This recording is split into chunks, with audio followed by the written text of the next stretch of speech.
In the world of radio shock jocks, the biggest are Opie and Anthony. These people say shocking things that border on offensive in order to entertain their audience. I refuse to sit here and think that radio has to be nice. Why?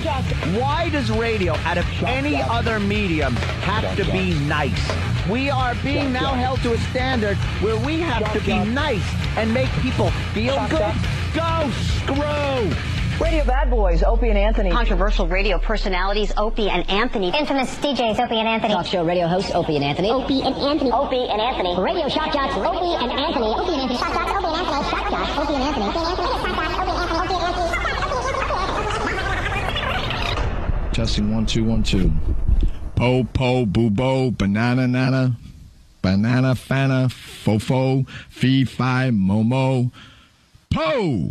Who thought you were dead? The people you were partying with? Dealers, yeah. Dealers and stuff, and they just threw him in a dumpster in London. Well, you know, I left him there. I think it's pretty funny, and no one wants a dead rock star. This is where entertainment is going. I shot my computer. You can't shoot guns in suburbia. And I fully expected the police to show up. This is showing responsibility. Opie and Anthony. I think worse than having sex with a man would be, as you're kissing one, to feel his man hand holding your head like the sweat of a man hand right on the nape of your neck. This is the worst. The worst show This is the worst show I've ever been on. But enough of this palaver. Let's get the show on the road. Well, before we get the show on the road, What? we need Roland to sing Oh, right. the Star Spangled Banner.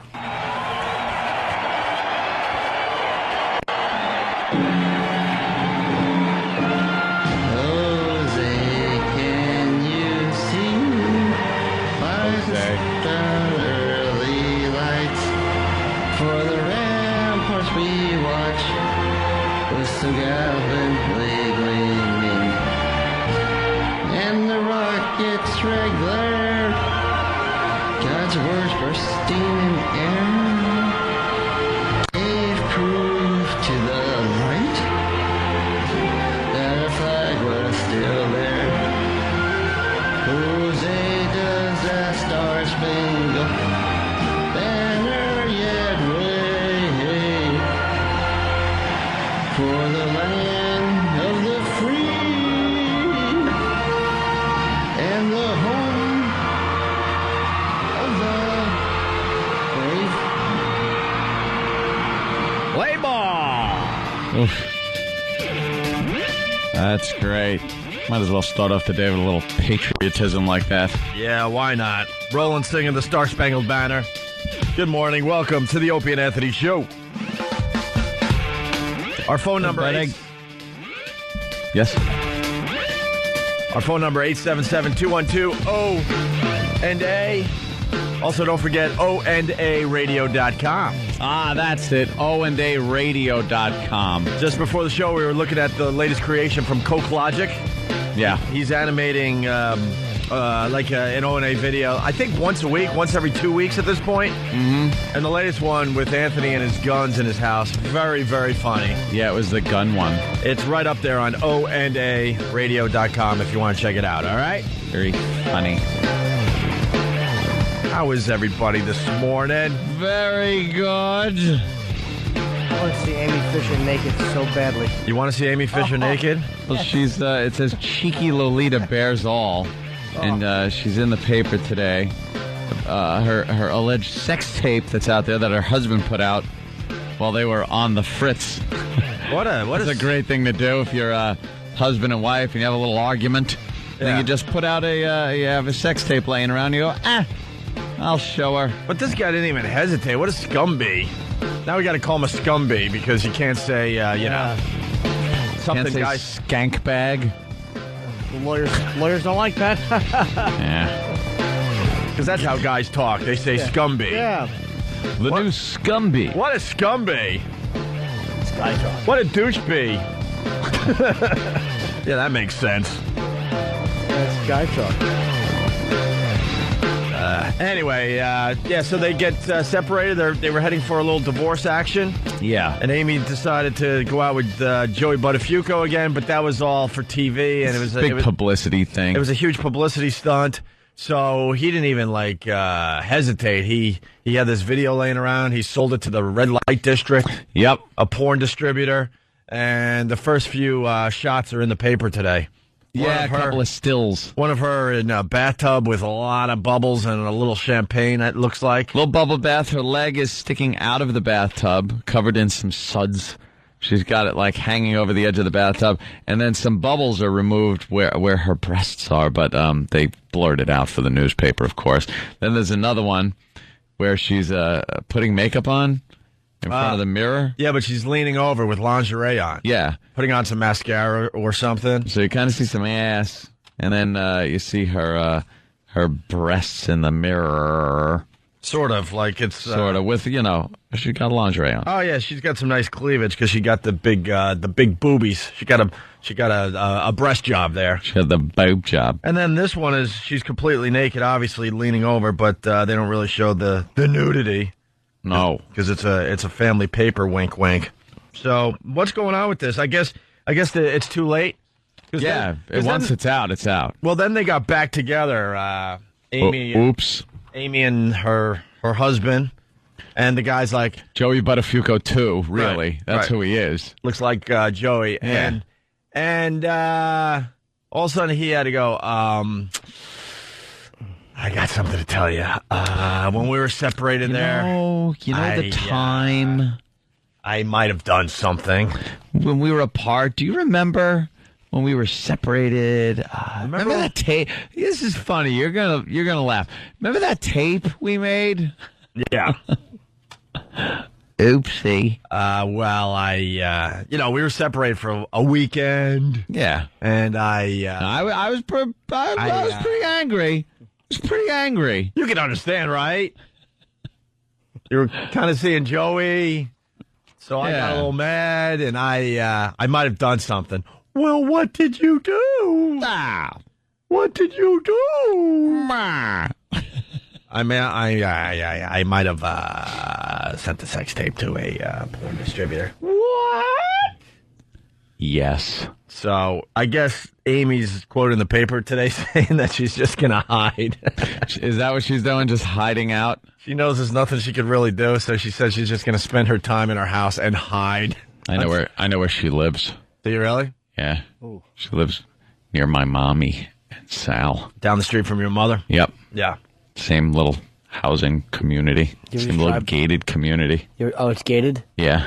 You can't just go in there and look at her? No, you gotta, there's some bozo security guard all the time at the gate that never remembers me. Gotta go through this big security check. It's like, yes, and I give the name and everything, and they have to call the house.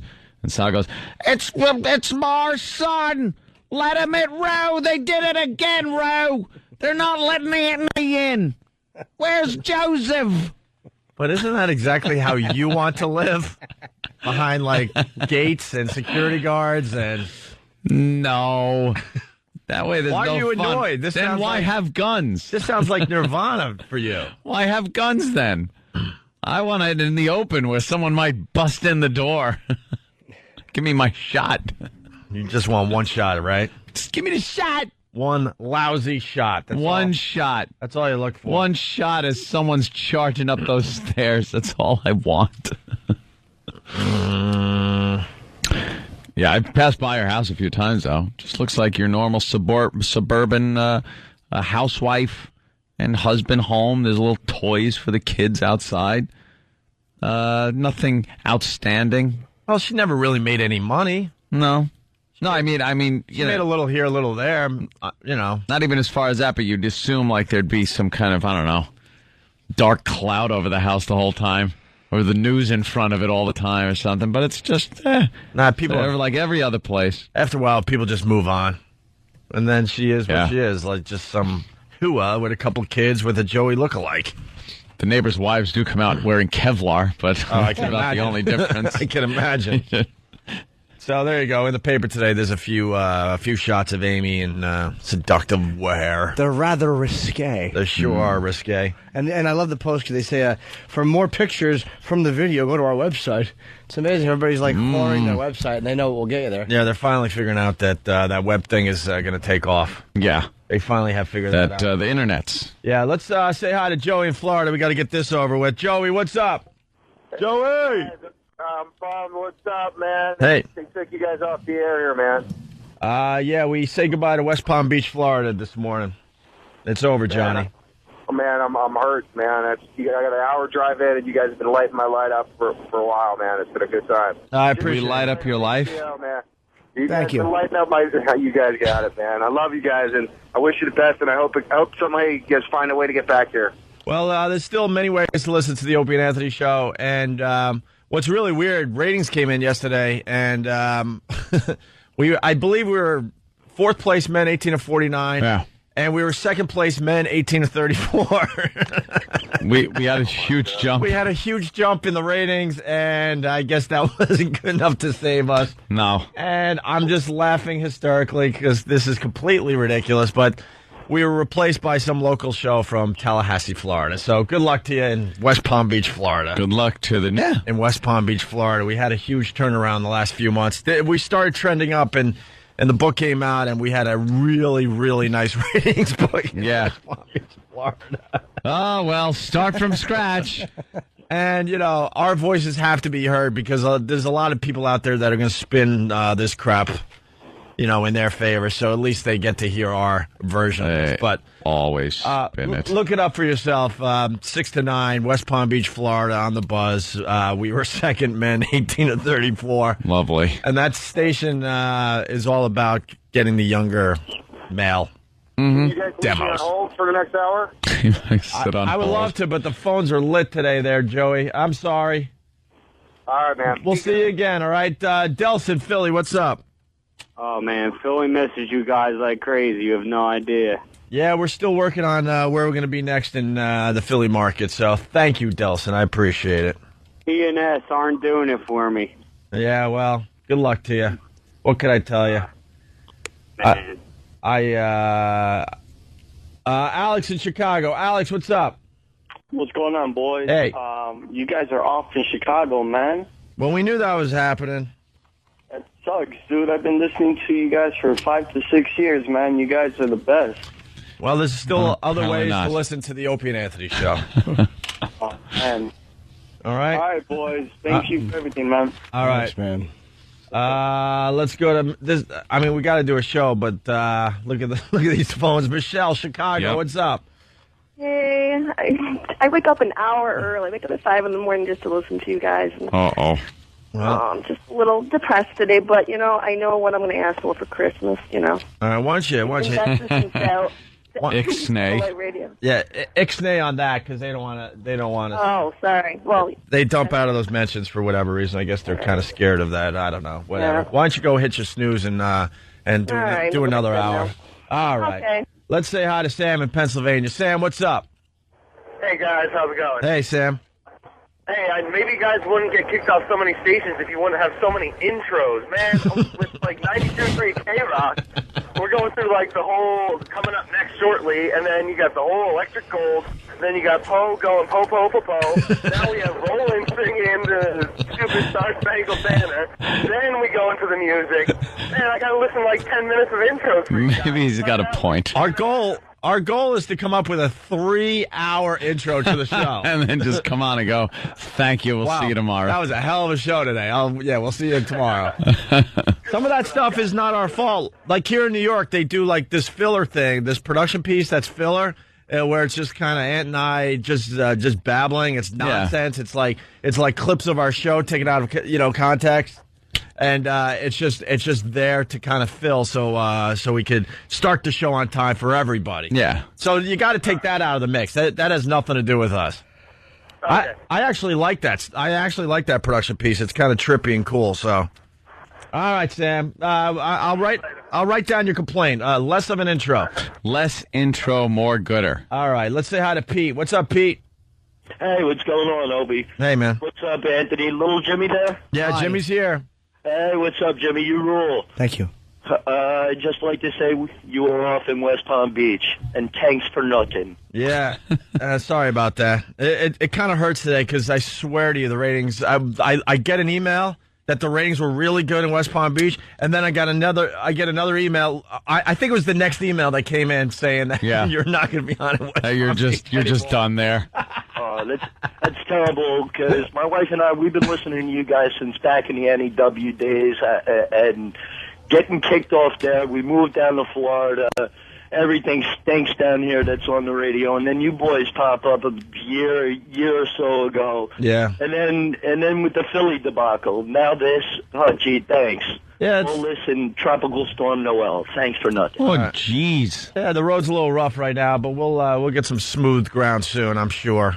But there are other alternatives to hear you boys. Yeah, in this day and age, there's still a lot of ways to listen to the Opie and Anthony show. You guys keep kicking ass, and we'll see you on the other side, I'm sure, and hang tight. All right, thank you, sir. Thank you, boys. It's funny that the whole West Palm thing is over, because there was such a weird relationship with those guys, and then in the end, we were able to show that the show was working. Yeah, that's... now start all over again. Have fun. That's what doesn't make sense, to just completely start over. Just with a have fun show. starting all over again. Because no matter who you put in there, it's going to take a lot of time for takes time for the audience to get to know them. Yeah, you're never going to get this instant hit like that can really have legs. It takes a while to build an audience, and once it's built, you got a pretty nice, loyal audience, but what are you going to do? Seems like we had a lot of fans of West Palm Beach, because it's all West Palm Beach calls. I know. Unbelievable. Yeah, look at that. But I don't know. Sorry. Management around here was paranoid that I was going to go off, to start the show. Yeah. Real paranoid. Oh, God, don't spend the whole show talking about this. Oh, my God. Oh, just please, for the love of God, make believe it's not happening. Oh, God. Oh, God. Oh, my God. That's just bad radio when you go on the air and talk about losing a station or two. Don't talk about it. Oh, please don't talk about it, Lou. Lou. Just shut up. Shut up. Just shut up. Figure out what song goes after a Red Hot Chili Peppers song.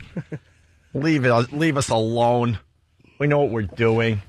When you get phones lit with everyone wanting to talk about, what are you supposed to do as a talk show host? Make believe it's not happening? At least we get the facts out there that the ratings turned around drastically in West Palm Beach, and then we get kicked off in the same day. You know how ridiculous that is? Yeah. Ridiculous. And the Chicago thing, we wish we had more time. We really want to succeed in Chicago, but it wasn't happening. And, when they moved our shift to 5 to 8, it made it a little stranger and whatever. I'm not trying to make excuses. The Chicago thing we knew was going to happen. We were hoping we were going to hold on to West Palm because we knew the ratings were around. Man that's worthwhile is the man who can smile when he gets booted from another radio station. Okay, Poogie, pull the plug.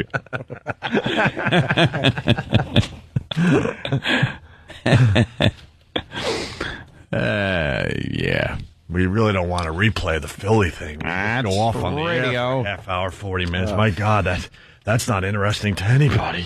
Really? Oh, my God, don't do that, please. We want to save the cities that you're still on in. This business stinks. It just stinks. All right. We got lots to do today. This is the sound you're listening for to win The sound you're listening. $1,000. Good morning to Buffalo. Good morning to Syracuse. Good afternoon to Cleveland.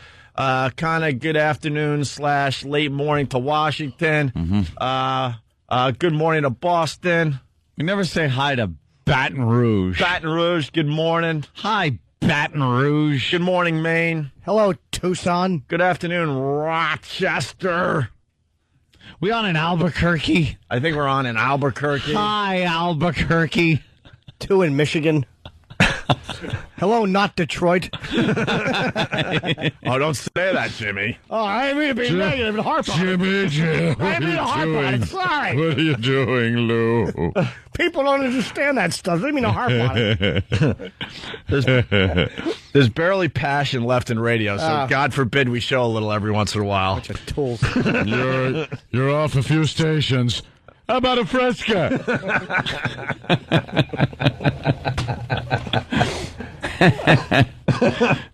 Anyway, I would listen very closely today if I was you. You know what would make me feel better about the whole thing? Some garlic butter saw. All right, yeah, this is the sound you're listening Garlic for. butter saw. Hope it's long enough, because that's another complaint we get. Some of these sounds aren't long enough. Anyway, here's the sound you're listening for between 7 and 7:30 to win $1,000, courtesy of the Opie and Anthony Show. I love the garlic butter saw. That's what you're listening for. When you hear that, garlic butter saw cutting through your neck. Saw. When you hear that, be the 10th caller, 877-212-O and A, and you're going to win $1,000, courtey of us. Here it is. Cool G, I like to say. Here it is one more time. I love the garlic butter saw. Saw. Saw. I love the ba-ba-ba-ba-ba-ba.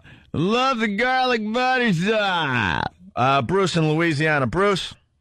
Yeah, Opie, what are you doing? Trying out your new character, Angry Typing GM? Oh, the don't do is talk about losing stations. Linger longer. All right, sir. Thank you. I have a question. I don't know if you... I'm trying to get furnishing for my apartment. Does an Oriental rug normally go with older people's stuff, or is that with younger people's stuff? It depends on your whole decor. Oh, boy. Yeah. It was too modern, my crap. And, yeah. Old ladyish. It is. Boy. It is. It probably would be. Okay. All right. We got to take our first break. Lots to do today. It's Copperfield Tuesday. What? No, we got David Copperfield, and we got to find voicemail of him, like, trying to pick up chicks. Try to take him to Rape Island. Yeah. Welcome, everybody, to Rape Island. And we got to make believe that the phones aren't lit with people from West Palm Beach, Florida. No. Because that would be bad radio, right? Rock Scream Tuesday, 80s New Wave Tuesday, Faraway Phone Call Tuesday, Hummer Tuesday, and Makeup Stuff Tuesday. All on the way with the Opie and Anthony Show. Good morning. You're checking out the Opie and Anthony Show. It's good to be alive. Better mornings for some than others. It's good to be alive. Well, hold on a minute. That was fun. Another PD yelled at me. Let me add it to the list. Wow, this list is getting... Whoa, I need a whole nother page. I got scolded at. Was that a scold or a scorn? I think it was a scorn. I'm trying to think of what that was. It was a bit of an unhappy encounter. I don't know what it was. They always just look at you. They don't look at anybody else. They always blame Hope. Because they know I'm the problem. All I heard was, okay, I'll leave then.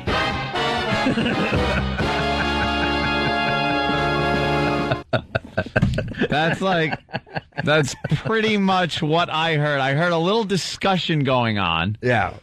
And then something where it was a little tension in the air. And then I heard, fine, then I'll leave. Well, no, Tracy said, Opie said, just leave me alone, please. And Tracy said, fine, Opie. I'll leave you alone. I will. He was gone. Oh, that was so uncomfortable, dude. So uncomfortable. And then I'm like, hey, I'm not the only one on this radio show. They always have to look at me. Oh, they always have to look me in the eyes. Yeah, I know. I'm the problem. I get it. Oh. And then she did indeed leave. And that was it. She was not happy. Nah, well, what are you going to do? There was a lot of paranoia that we were just going to spend the whole show talking about, losing West Palm Beach, Florida today. And no, I mean, but when you do a talk show and you come in here and the phones are lit with that, what you do as a talk show host, you take those calls and hopefully make it entertaining for everybody else listening. Hopefully. But she didn't like some of the things we said, and she marched right in here, sat there, and gave me this evil eye thing. Yeah. That's easy stuff. There's really... I'll tell you one thing about the Opie and Anthony program. Yes. Over the years. Yes. It has never worked to have a program director come in during the show at any time. It just has never worked. Sometimes it's more tolerable than others. You get a hello, that's fine, you know. Hey, how you doing? But when anyone comes in to like talk any type of business, it's just never worked. No, because her whole thing was to make sure that we continue doing an entertaining radio show. I get that. So she didn't like the first break, so she comes in here. But then it became personal because we attacked her. Indirectly, by the way. But she got it, which is, she played right into my hands, which is beautiful. And then she sat down to wreck the show. To wreck the show. No, think about it. How does that help the show? Because now we're talking about it more, and we were going to move on. We truly were going to move on. The first break, we did a fine song from Roland. We did the Amy Fisher stuff a little bit, and then we took some phone calls from our fine listeners. And honestly, in our world, we were sort of going to move on. Maybe we'd hit on a little bit here and there. We'd pop up here and there throughout the morning. She comes in because her feelings were personally hurt, sat down there, and now she wrecked this break. So just stay out of the studio. We'll start the show at 7 today. Am I right or am I right? I'd say you're right. Yep. See, I only gave you that choice. So this one. That is true. You had to choose, and there was no other option. Oh, was that uncomfortable? It wasn't uncomfortable. It was kind of enjoyable. A little bit uncomfortable. Well, this all started because after the show, she was outside smoking, and she grabbed me and said, "Look, I hope we're not going to have a repeat of the Philly thing." But the Philly thing was different. And I'm looking at her like you're supposed to be someone in the know that knows the show and knows our markets and stuff. And if you don't understand that there's a drastic difference between what happened to us in Philly and losing Chicago and West Palm Beach, then I don't have time for you. I really don't. The Philly thing was a massive kick to the groin. Massive. Yeah. Chicago, we knew we were losing, and West Palm Beach, we knew we were losing. So it was completely different. But when we lost Philly, it hurt so much, and it was so frustrating that, we went off. Yeah. Absolutely. But we weren't going to do the same thing today. So for her to sit there, and as soon as I leave the building, get in my face about it, I hope we're not going to be doing the same thing we did when you lost Philly. I'm like, what? And then sit down. Do you honestly know the difference? The phones were loaded with only callers that wanted to talk about why we weren't on in West Palm and Chicago. So we addressed it. We didn't do any bashing or anything. It was just addressing what was happening. The show's always been honest about those kind of things. And then, when a PD comes in and sits down and give you a little talking to when you're on the air for 15, 20 minutes and you have an entire day to go, I don't know how that helps you. Doesn't really help. And she knows that because it got personal and she needed to, to react to that. Yeah. Which is bad PDing. Not good. Not good on that one. It's just bad caddying. Yeah, there was some very funny Ted Knight impressions in that. Okay, PD, leave the studio. All we care about is Maine. New York and Maine. Those are the stations that we care about. Exactly. That's right. It's how do we sell? We're doing a road trip to Maine. We're all going to do little lobster things. Then talk about moosin'. Moosin'. We like moosin'. Oh, boy. Yeah, maybe we'll seg into the Carol Miller tapes today. This might be a perfect day for that. Yeah. Can talk about that debacle. But guys, let's not keep it negative. That's the problem. Let's keep it upbeat. A study today said the AIDS virus invaded the U.S. from Haiti. Haiti? In 1969, it was one guy that brought it to this fine country of ours. One guy. One guy in 1969. How do they figure that crap out? I have no idea how they traced that back. I can only not believe it. That's the only thing I could do is go, someone made this up. How the hell are you supposed to track down the one guy? And who was he? Give me a name. I'm looking right now. I don't know. It said this guy, University of Arizona evolutionary biologist, he said the timeline was laid out. Said that 1969 is when it came here, and it's 12 years before AIDS was first recognized by scientists in 81. That's a lot of stuff going on. 12 years before you recognize it. One Haitian. What a busybody he must have been. Wow. What a good-looking fella. Good-looking fella. Something tells me he was probably, maybe not of the heterosexual. I don't know, man. Well, no, because it picked up so quickly in the gay community, as everybody says. Oh, so he came over. I don't think AIDS is a gay disease. I think of course it isn't. I think it started because you ate some monkey brains or something. But you got it. Well, I don't think he came over with some Del Monte monkey brains in his luggage from Haiti. This is my theory. He ate some monkey brains back there in Haiti, came to America, and his sexual preference was such that there you go. No. I think he came over here as a gay gentleman, and it spread amongst the gay community. Yeah. And the Haitian community, if you remember. When it first really kicked in, it was amongst a lot of Haitians. So he was probably amongst Haitians because he's from Haiti. And the gay community because it's spread a lot quicker that way through a gay sex than it is unprotected gay sex than it is through protected or unprotected heterosex. Yeah. I know these things. They said I studied. It was from, they think, the Institute. Central Africa from 66. 1966? Yeah, and then he came to the U.S. from Haiti in 69. That's where the monkey comes in. Yeah, it's from Africa. Someone had sex with those little green tree monkeys. And, you ever see them? They're like a fluorescent green. They're kind of small, though, aren't they? Yes, they are. Wow. Snug is the word you're looking for. Snug. And they're petite, I like to say. They're fluorescent green because they got the AIDS. Well, you know. Yeah. It makes you glow. Something happened. Some guy had to pick some poor monkey who's sitting there going, oh, do I got a stomach ache? Oh, I just want to hang out my tree. I don't feel too good. Oh, my God, what's he doing to me? What is this idiot doing to me? Oh, no. Now what does he want me to do to him? Oh, jeez. Well, I hope you get a tummy ache. And he certainly did. 66. Yep.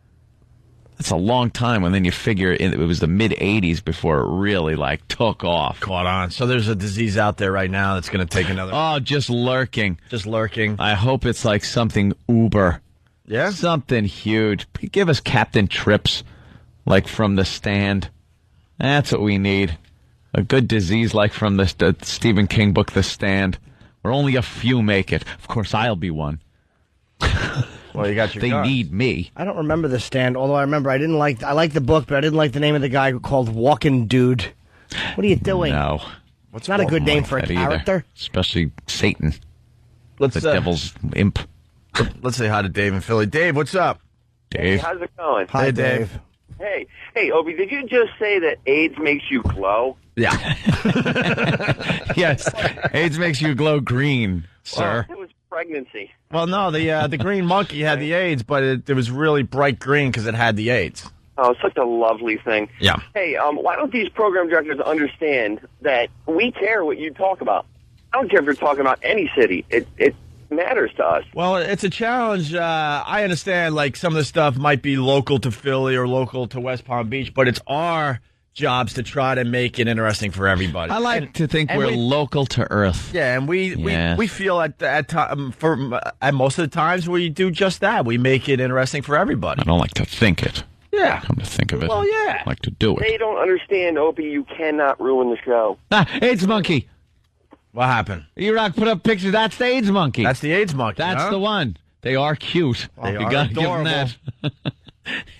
All right, Dave. Thank you. Thank you, sir. All right. Thanks. That was their defense against all these people that would take tours and then just grab it out of the trees. All right, we got something for you. Yeah, here's a little treat to take back with you. Have a safe flight. The monkeys had enough. Sleeping on their stomachs. That's just creepy that they figured out it came here in 1969, though. Summer of Love. No, that was 67. 69. Woodstock. Maybe the monkey was at Woodstock or something. Free love. Well, we'd like to go to the phones, but Oh, let's just take a random caller. All righty, Jimmy. Jennifer, Port St. Lucie. What's up, Jennifer? Oh. I think West Palm has just been pwned. Ah! Don't talk about it. What do you mean? We don't know what you're talking about. Don't talk about West Palm. Now, winning that caddy tournament, now that's important. Sit down, Opie. This might affect our status in Maine.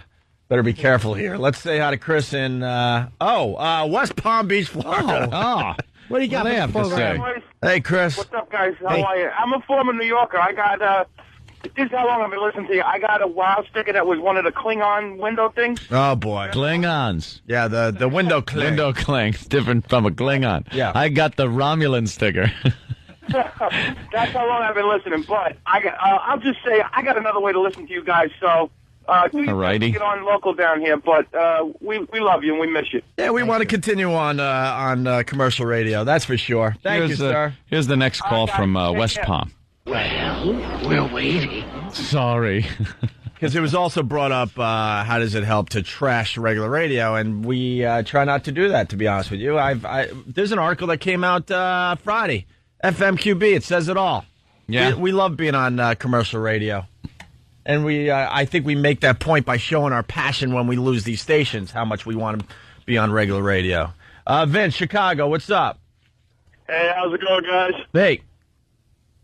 Just wanted to call and say that I'm really going to miss you guys in Chicago. I think the guys that filled in for you, as you will be sad to hear, is John and Jeff. Oh, my God. Yeah. Wouldn't have it any other way, sir. Thank goodness. It's pretty pathetic. As soon as I heard that, I just went to my local college radio station. You know, at least they play decent music on there. What I did want to say Don't was, tell me that John and Jeff continue to haunt us. No, they're not helping you. But what I wanted to say was that I'm actually one of your. I run a site on MySpace. It's official straight pride flag. Okay. And I'm one of your friends on your MySpace. Okay. If you guys want to send me any kind of links as to where people can hear you in Chicago, you know, after the radio station is off, you know, without purchasing like XM or something like that, well, I'd be more than happy to help promote you guys as much as possible. Well, you can hear us on the internet as well. You know that. Yeah, the guy who answered the phone said it was, I believe it was audible.com, so I'll be making sure to add that to my page as soon as I get home today. Yeah, that has a lot of old shows, but that internet thing, when they figure out how to put a huge computer in your car, a supercomputer, I think we're going to take off on the internet. Let's say hi to Karen in Chicago. Hi, the guy just answered a question about where else we could be able to hear you. But, I have another question. Do you guys have any of, the best stuff that we could buy and listen to in our cars? Best of stuff. Wow. I guess if you search around, just put our names in a search engine. You'll see a lot of fun stuff. All right? Okay. All right. Let's say hi to Gabe in Philly. Gabe, what's up? Hey, guys. How you doing? You have gay in your name. Huh? Hey, listen. Hey, I got a suggestion for all the program directors. Yeah. You play the taste testing game with the AIDS monkey. There you go, Gabe. Linger longer, my friend. Thank you, sir. Let's go to Kathy in Boston. Kathy, what's up? Hey, I just want the PD to know that you have to talk about West Palm Beach, and you have to talk about Chicago, and you have to talk about every place that you've been, because if you care about them, that means you care about us. Yeah, absolutely. Aww, that's adorable, Kathy. Thank you. It more translates, though, into that we care about us. Kathy listening on that fine station called BCN. Yes. Exactly. BCN.com, you can stream it live. All right. Thank you, Kathy. All right, Kathy. Punching out. Well, I want to thank Tracy for getting the phones to continue to on fire. They're just on fire today. Who's turning the show off today? This could be the day we blow it all up.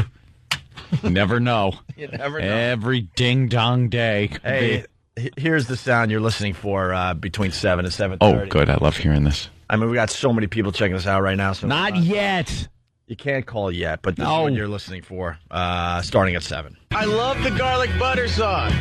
And when you hear that, be the 10th caller at 877-212-ONA. That's always funny now. Yeah. And you will win $1,000. Awful editing. Yeah, what happened to the S? The sauce. What happened, E-Rock?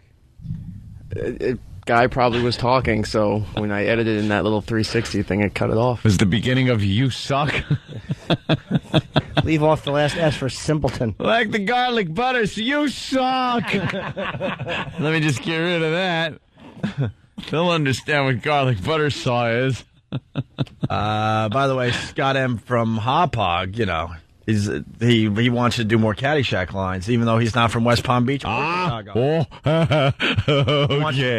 He wants you to do, I want Chicago. No, I want West Palm Beach. I want Philly. I want... You'll get nothing and like it.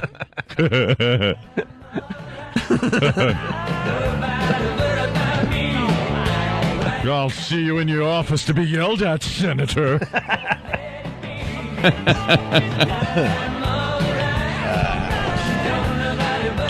Do you know what PDs can do to a radio show?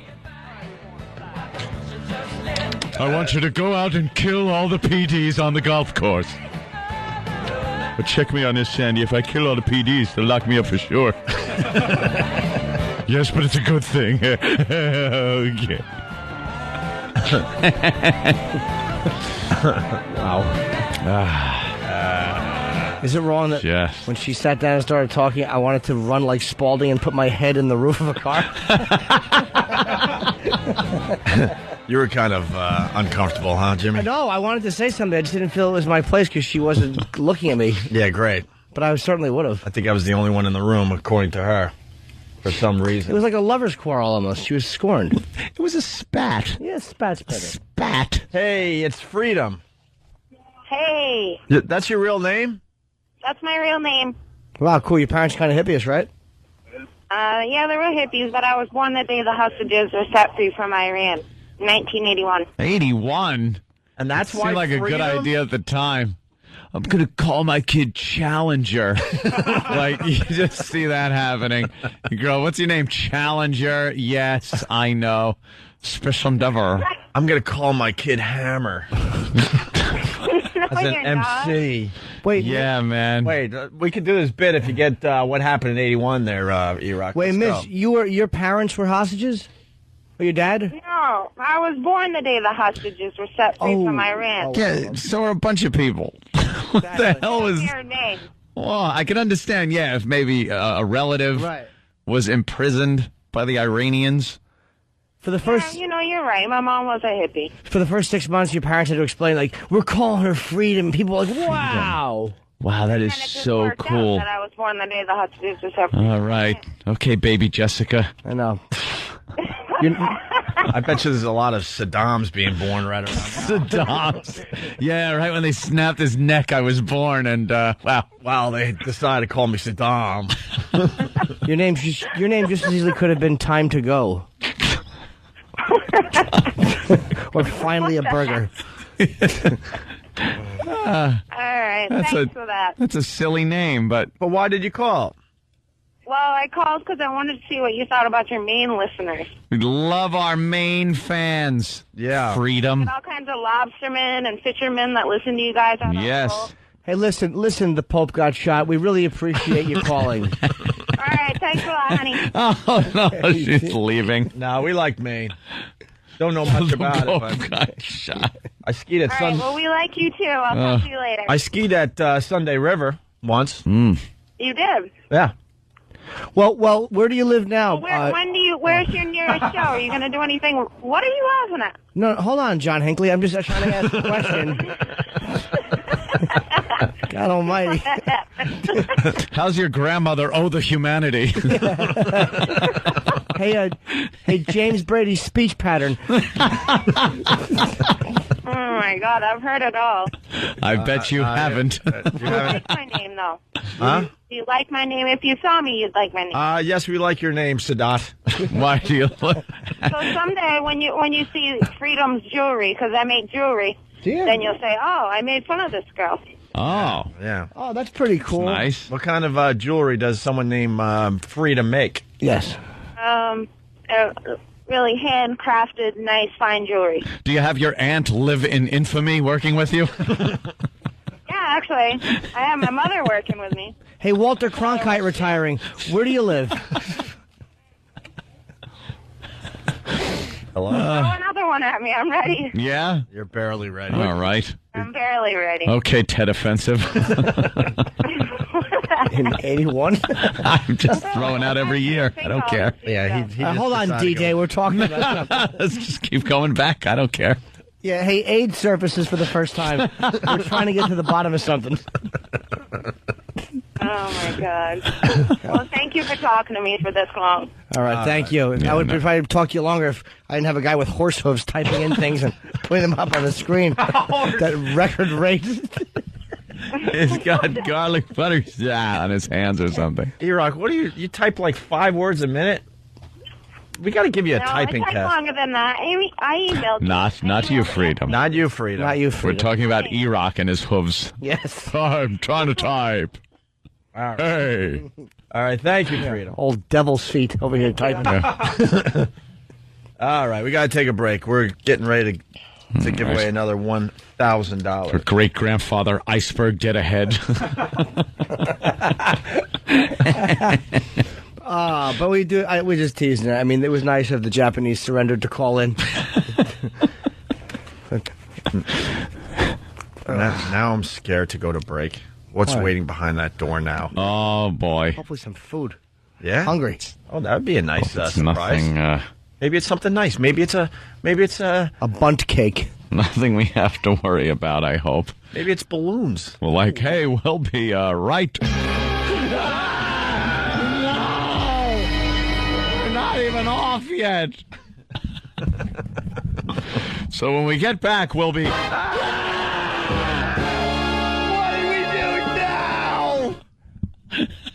I will leave you alone, Opie. Yeah, that was pretty I'll dramatic. leave you. You want to be left alone, punk?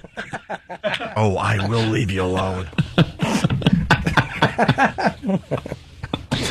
Most people in radio have forgotten that this is all just fun. It's supposed to be. There's so much business in it. But in this room, the room with the microphones, that's where the fun product is made. Yeah. That's where the product of fun is pumped out of the fun factory we call the studio microphones. The conveyor belt is moving nicely today. The business with of nothing but fun. Exactly. Coming through. You go to any other place that makes fun or something delicious like chocolate, and it's not business people moseying about in there.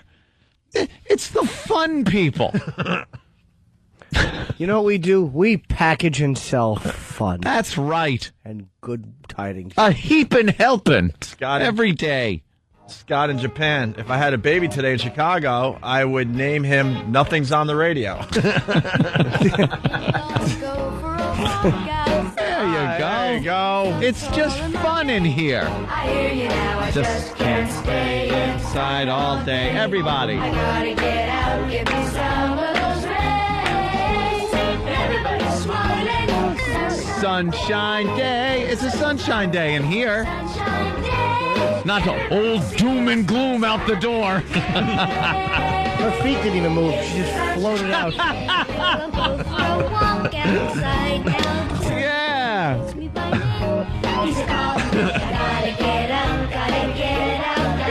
Gotta get out. All right, Opie. You want me to leave? I'll leave. I'll leave. Huh? You want me to leave? You got it, punk. I'll leave right now. Oh, I'll leave you alone.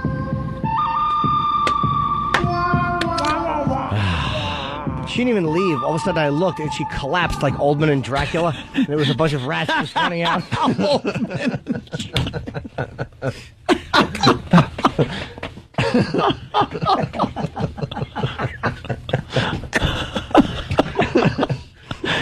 Oh, God damn, man. Oh, you've never seen someone leave like this before. No. Never.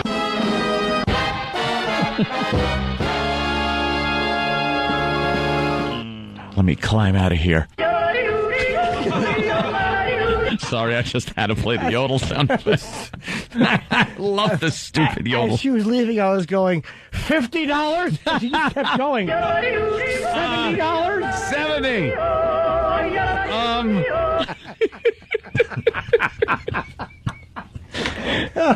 I'm going to be leaving now. Oh, no. But this isn't over by a long shot. Non-threatening way to leave, but okay. A happy way to leave. Here, do her. You got hold on. All right, get ready to do your line. I'm jumping in on this one. Yeah, but I can't do the voice, so you do the voice. All right. Confrontation going on. Blah blah blah. Me and her. Me and her. Me and her. No one else in the room. Me and her. Me and her. Just leave me alone. Oh, you want me to leave? I'll leave. Whoa,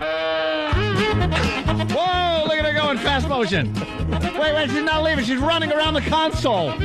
Oh, my God. But she jumped up on the console, and now she's just jumping in fast motion. Smoke, smoke, smoke, smoke, smoke, smoke, smoke. Smoke, smoke, smoke, smoke, smoke, smoke. Look how fast her finger's shaking at Opie. Smoke, smoke, smoke, smoke, smoke, smoke, smoke. Her breasts are bouncing, patting a little old man on the head. She went to leave, but went into the bathroom. All right, she's back out. Now there are big busted nurses following her. Smoke, smoke, smoke, smoke, smoke, smoke. A police officer's blowing a whistle at her and shaking a bobby stick. How is that possible? We're in America. Oh, wish I had my whistle. All right, listen, we got to take a break. Contest on between now and 7:30. You got a chance to win $1,000. Keep listening to the Opie and Anthony Show.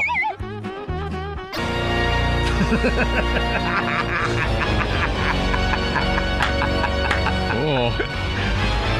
There's a running theme on the Opie and Anthony Show today. It's creepy. We have pissed off another PD. I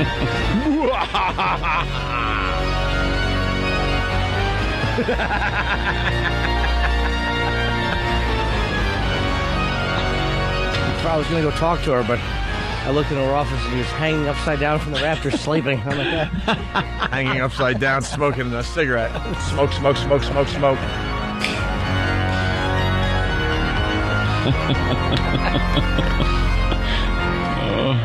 Wait, we actually have audio of her? We have audio of her.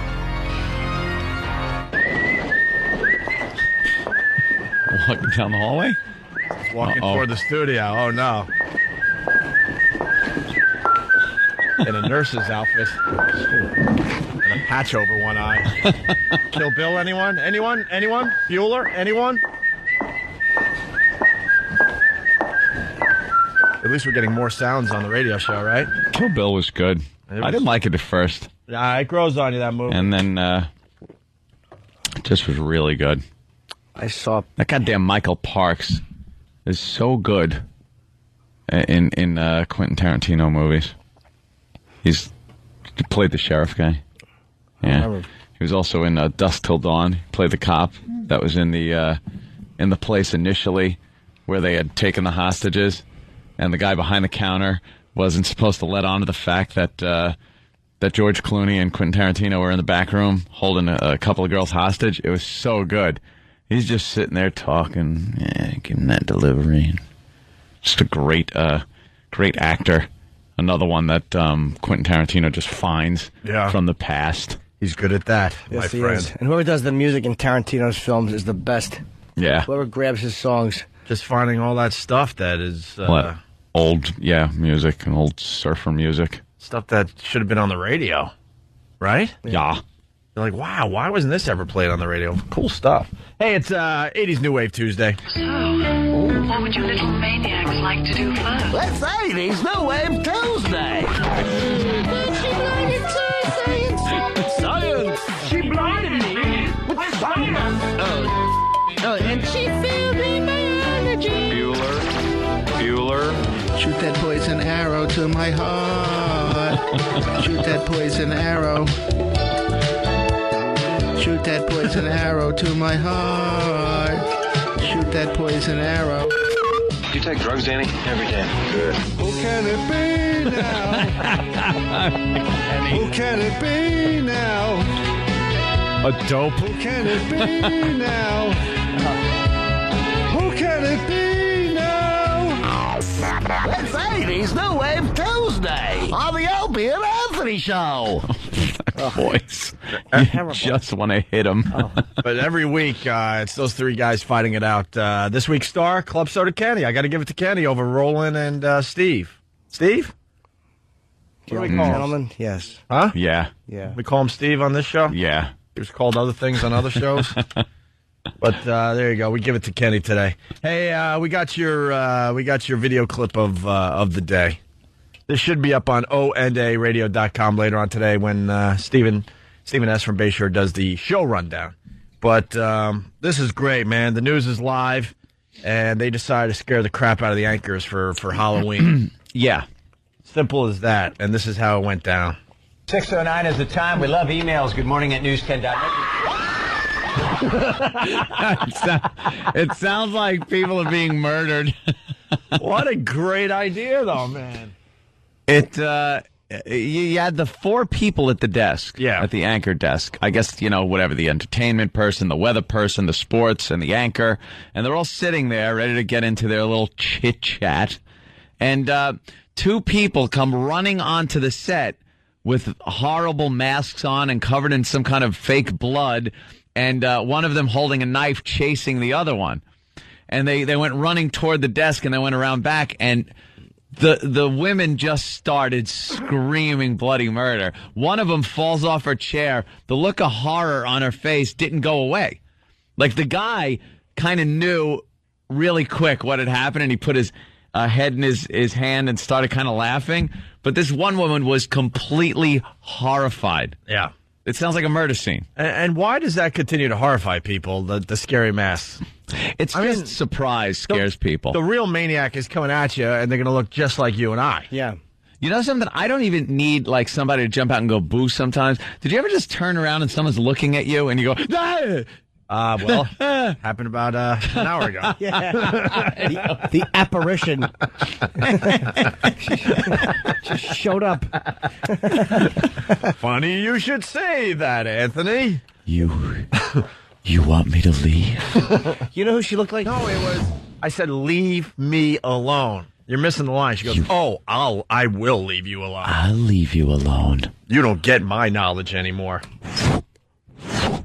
Like X-Men, she just disappears through the wall. I'll leave you alone, Opie. And then she crawled back into the TV like the girl from The Ring.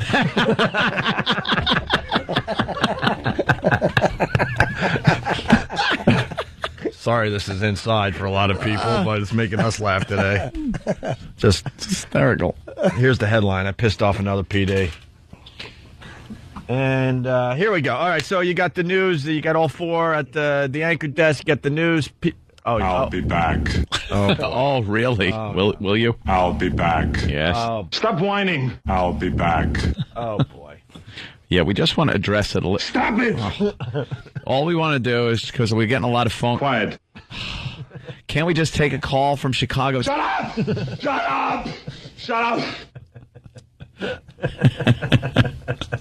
All right. What? Why don't you leave us alone? I'll be back. Oh, boy. But you will. That's never good, right? What do you think of the show so far? It sucks.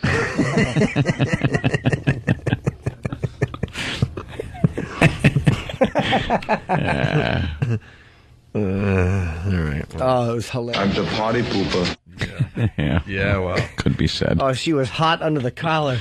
Just a bit. She danced out of here like Riff Raff in the Rocky Horror Picture Show. She time warped out the door.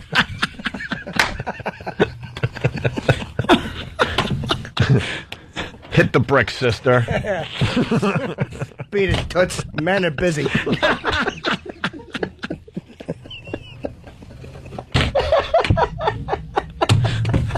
Hey, I was just quoting a line from that fine HBO special from Jim Norton, Monster Rage. The bricks, toots, toots.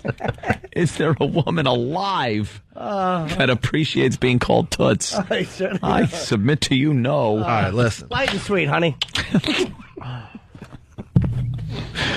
All right, can we play this, please? I don't know, can we?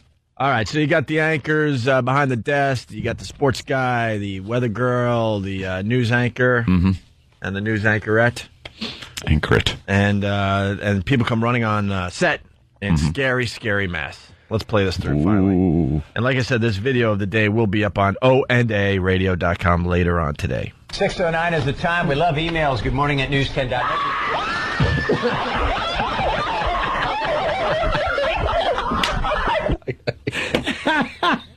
It's one of those things. Oh, is that hysterical? One of those things you got to stop and enjoy, man.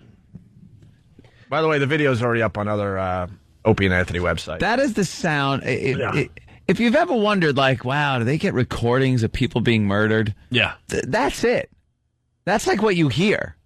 This just happened to not be a murder. So then why is it so funny? It's funny because it wasn't a real, like, murder or you know, people frightened for their lives. Yeah. That woman was totally scared for her life. And you don't have to be worried about a guy in a mask running in. You know when you get scared? When your ex-coworker walks in and he's wearing, like, military clothes. Right, there's a That's problem. when there's a problem. Here's one of the anchors isolated. Okay.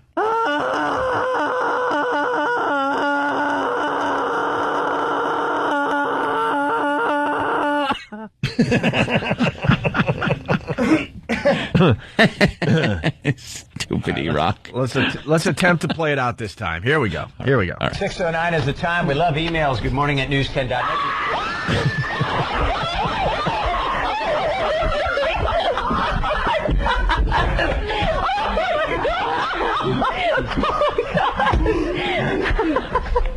Oh, by the way, this is your news.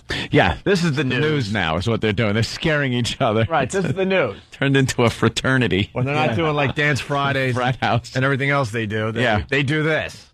Remember that time the guy scared Cronkite like that and he hit under the desk? Boy, you sure got me that time. Did he? 6:09 is the time. We love emails. Good morning at news10.net.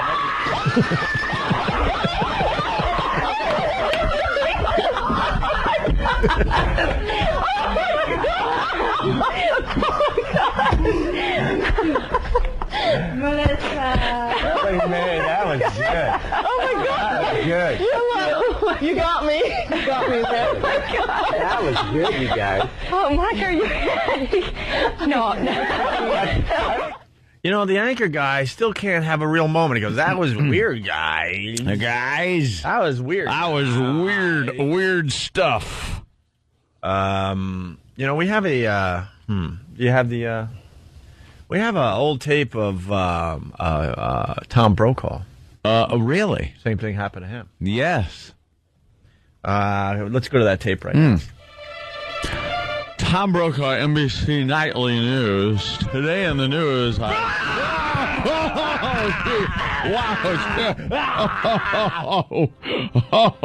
mother. You scared the living out of me. I'm sitting in a pile of my own. That took me by surprise. I thought a bunch of were coming in here to rob me. Are we on? Yeah, we are, Tom. NBC Nightly News. It was just our little gag for Halloween. You know Halloween. Hell of a gag. Halloween. No, just say Halloween. Just say Halloween forever. Halloween. What? Halloween. Halloween. All Saints Day. That old gag. All right, well, there you go. Linger longer. So then everyone calmed down in this news station. It was out of Sacramento. And the woman apologizes for screaming. And listen as the male anchor justifies it by saying, "You're girls." On the end, Monica and Melissa, or Melonica, you like to call them. Melonica, seriously? Well, you couldn't see. You just heard a scream behind you. Yeah. And Melissa, you saw them running in? What? Yeah. Oh, this is a And rare. I apologize. I really do scream quite loud on like roller coasters and stuff. People don't like to go on them with me. You know what? I have to apologize as well because I really let off screaming. Good girl. Yeah, you girls. Oh my goodness. Here we go, Melissa. Then they're just laughing. I know. It's like, how about this? People are dead. Yeah, exactly. How about you stop with the self-congratulatory, basking in your own adorableness. We got it. It happened. Move on. I mean, I just can't let the moment go. Yeah, exactly. 17 killed today in a car bombing. I can't believe you scared us. E-Rock comment? I love the garlic butter sauce. Yeah, I thought you did. Mm-hmm. I thought you did. Saw it. That one was smooth today, right? I'll say. That was really smooth. Silk. Eric was a hell of a DJ in Florida, though. Oh, boy, was he. Yeah. You were supposed to bring in other air checks there, E-Rock. Did you? No. Why? You'll have it tomorrow morning. What happened today? I had some things happen yesterday, so I could... Ooh, what'd you have happen? Oh, boy. I don't want to get into it right now. Wait a minute. Your girlfriend dump you? No. Oh, good. What happened? No, just some health issues. Health yesterday. issues? Yeah. Be vague. Yeah, wait. Did you have sex with somebody who entered this country in 1969? What's the matter? We got to know. You know. Is- as soon as I get some results, I'll let you know. Does it affect... It's you, though? Yeah. Maybe. It's not a family member. No. So results. So you've taken tests. Yeah, a lot of them. A battery of tests, would you say? Yeah. I'd say at least And 4 or 5 different tests. is this something potentially serious? Could be. Could be. Diabetes. Could be. No, it's not that. Down syndrome. Okay. Oh, my God. All right. Let's get to some systems here. Okay. Nervous system. That's one of them, yeah. Circulatory system. That could be the other one. That we don't know about yet. But nervous system? Yeah. Does he have gout? Do you have Parkinson's? MS? No. What part of your body's rotting? Nothing. Nothing's rotting. Nothing's rotting. All right. Nothing's dying. But nervous system. Let me think. Is there any Michael J. Fox action happening? No. Okay, then it's and what else could it be? With no Michael J. Fox action, that would imply movement. Let's see. What is it? Battery test. What does it mean? You're just nervous? No. Oh, okay. So it could be. Is it affecting any of your senses? Could be, yeah. Sight, hearing, smell, taste. No, not those. Maybe touch. Touch. You're having a numbing feeling. Sometimes. Where? Because say your left arm. No, that's what I thought, but no. Oh, Jesus. No. Numbing. Your third leg? Is it in your leg, your calves? No, it's actually like all over. You're having an all-over numbing feeling. Is it half your body or the whole body? About half. Half? Oh, boy. Which half? The upper half. Oh, up. No, that's different. It's supposed to be left and right. Your upper half, from like your waist to your head, is numb. What do you have, a pinched nerve or something? No, there's damn, I forgot the name of it. But it has something to do with your nerves kind of sending the wrong signals to your brain, so that it doesn't regulate your body temperature the right way, or sometimes like it's just like numbing. Like sometimes you go to grab something and you can't feel like get a hold of yourself. That's what a doctor should say. You can't feel anything when you touch something? It's not all the time. Just it's very rare when that happens, but it's been happening. Is it tingly numb or just or Novocaine feel fat fingered numb? Nah, it's more than It's a usual. little tingly. Tingly. Yeah. It's like a bad commercial. Like he started by grabbing a cup of Sanka and then fell off the piano top. Captain Handsome from Stupid Philly writes, let's pray E-Rock has SIDS. Oh, God. Someone's saying it's called numbskull. Oh, my God, that's horrible. When are you going to find out? I think beginning of next week I find out some of the results. And what are they going to say? Yeah, what are they looking for? Did he give you some options that it might be? It's a combination of things. They took a lot of blood yesterday. Had to do a EKG and a stress test. You did a stress test. How'd that come out? Don't know yet. For they do the EKG for I think for like a minute to 2 minutes, and that came out okay. So that was fine. The stress test seems that says nothing. Doesn't tell you about it. Yeah. The stress test seems to be okay for now. It was a little high, but they said it wasn't anything. Might have a clogged artery or something, my friend. Boy. How's your cholesterol? That's what we're gonna find out. Oh boy. So there's that. There's the nervous system problem, and now I just was informed I have to go for a sleep study. So now there might be apnea. They should just come here and watch your work. My mind was racing. Someone is suggesting... And Jimmy crossed the finish line with a doozy. Yeah. Someone is suggesting that his arteries are clogged with the garlic butter saw. Butter saw. His favorite. It might be, they think you have sleep apnea? That came up yesterday. They think I might have it. So I guess they're doing a lot of tests. They're still trying to figure it out. So maybe that's kind of good news, no? Mm-hmm. Well, we'll see how.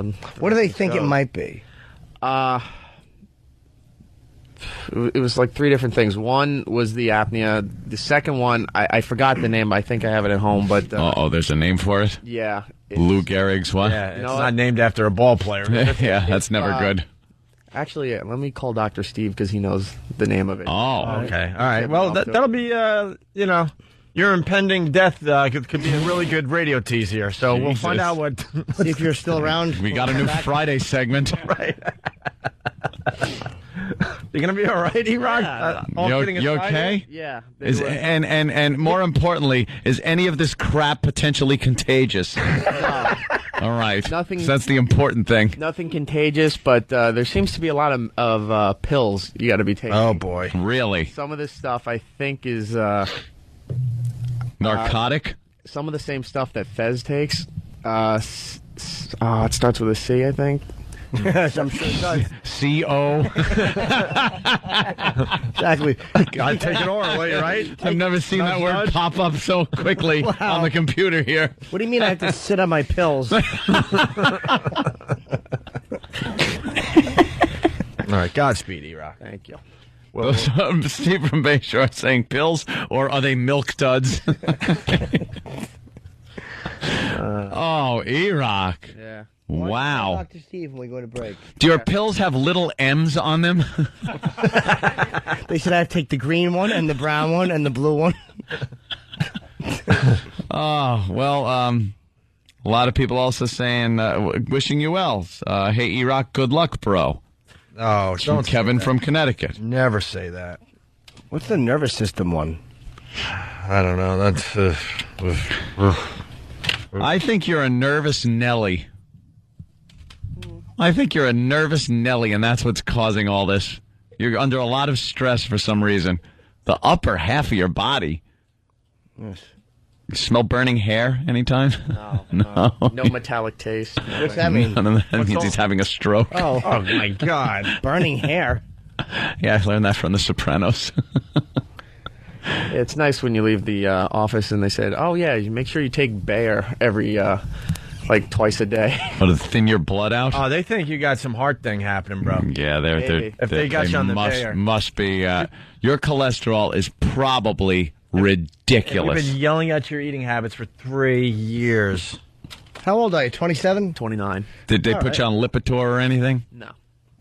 No, right now it's just... Numbing could be like poor circulation, which means right. it could be clogged. I'm no doctor, but my dad had a lot of heart things in his life, and I know a little bit about this stuff. Jesus. You got numb fingertips? No, not usually. Just where? Overall chest? Chest, arms. Oh, boy. That means it's a small clog. You don't exercise. Jesus Christ. You don't exercise, right? No, that's not true. Do you? Yeah, he okay. He tried. All right, we got to take a break. I do. I know E-Rock's health is important, but let's be honest, commercials are more important. Absolutely. Yeah, we really do have to get the spots in. Sorry, E-Rock, that commercials trump your impending doom. It's Opie and Anthony. Oh, God.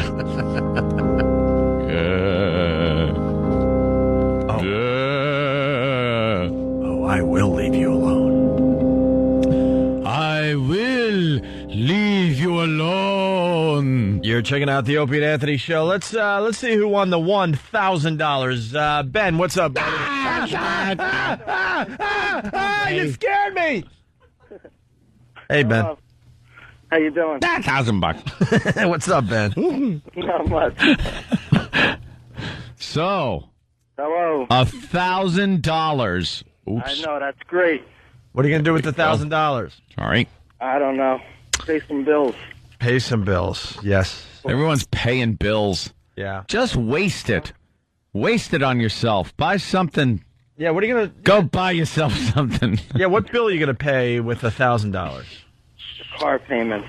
Oh, wow, that's fun. Car payments? Sucks, right? Yeah. What, are you behind on them?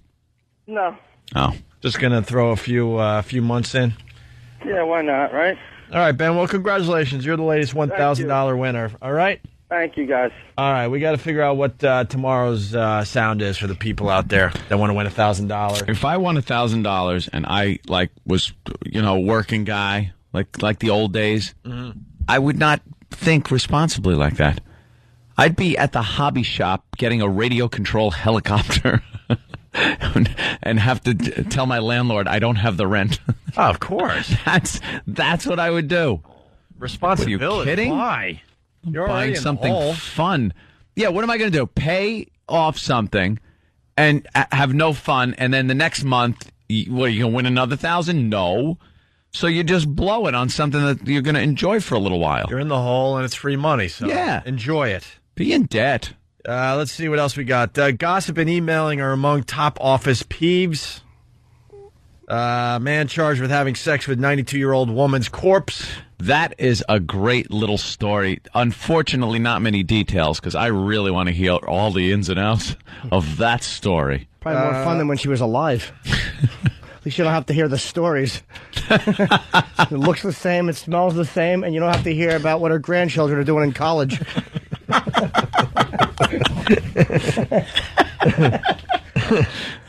Really? How much was bread when you were 5? Yeah, great.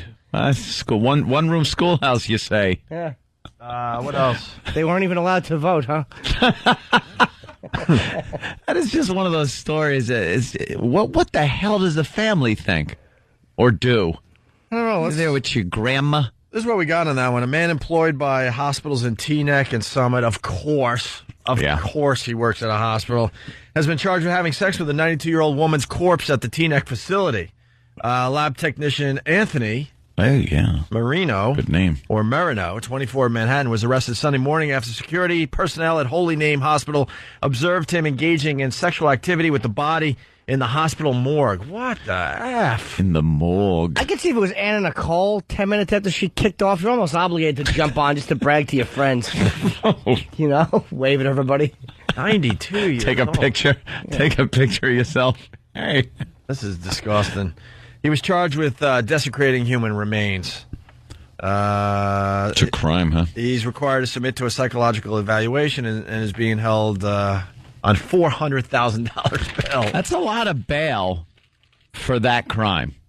I'm not saying it isn't a completely sick thing to do, but desecration of the dead, I don't think it should warrant $400,000. No? No, what's he going to do? All right. Exactly. What else do you do at 92-year-olds? Yeah. See, why not let somebody get some enjoyment out of it? She's going right into the ground anyway. Why not give somebody a last hurrah? Oh, she's probably for the past friggin' 30 years just been doling out misery to everybody. Just a burden in the old home. 30 years? Why do you think 62's old?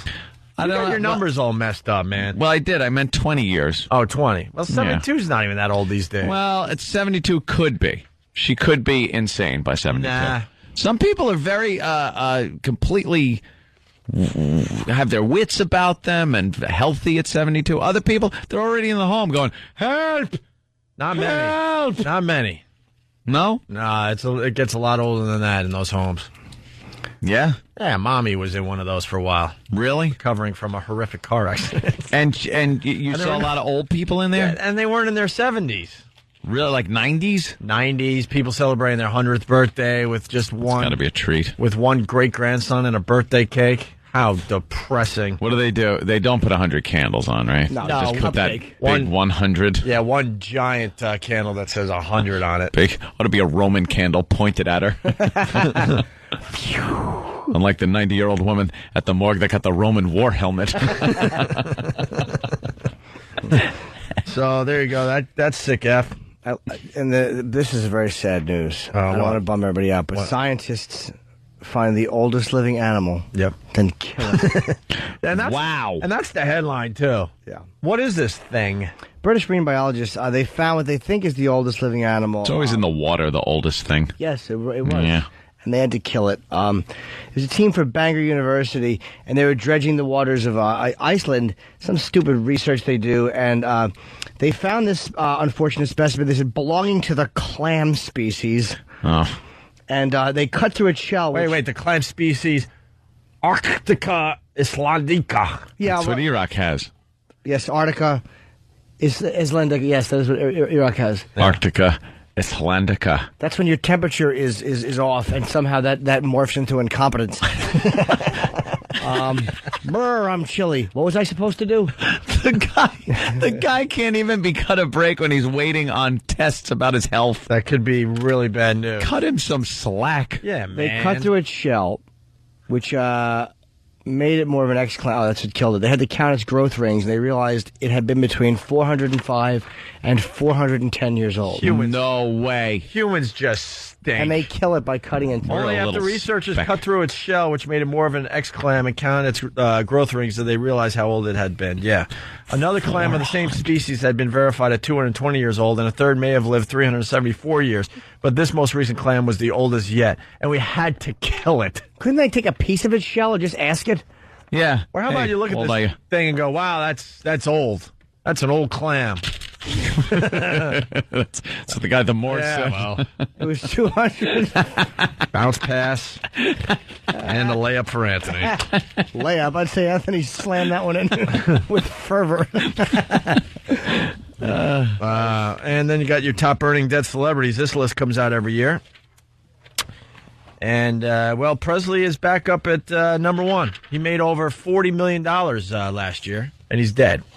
He's been dead for 30 years. 30 years. And he made over $40 million last year. Rounding out your top five, you got John Lennon in second place. Charles Schultz, the Peanuts guy.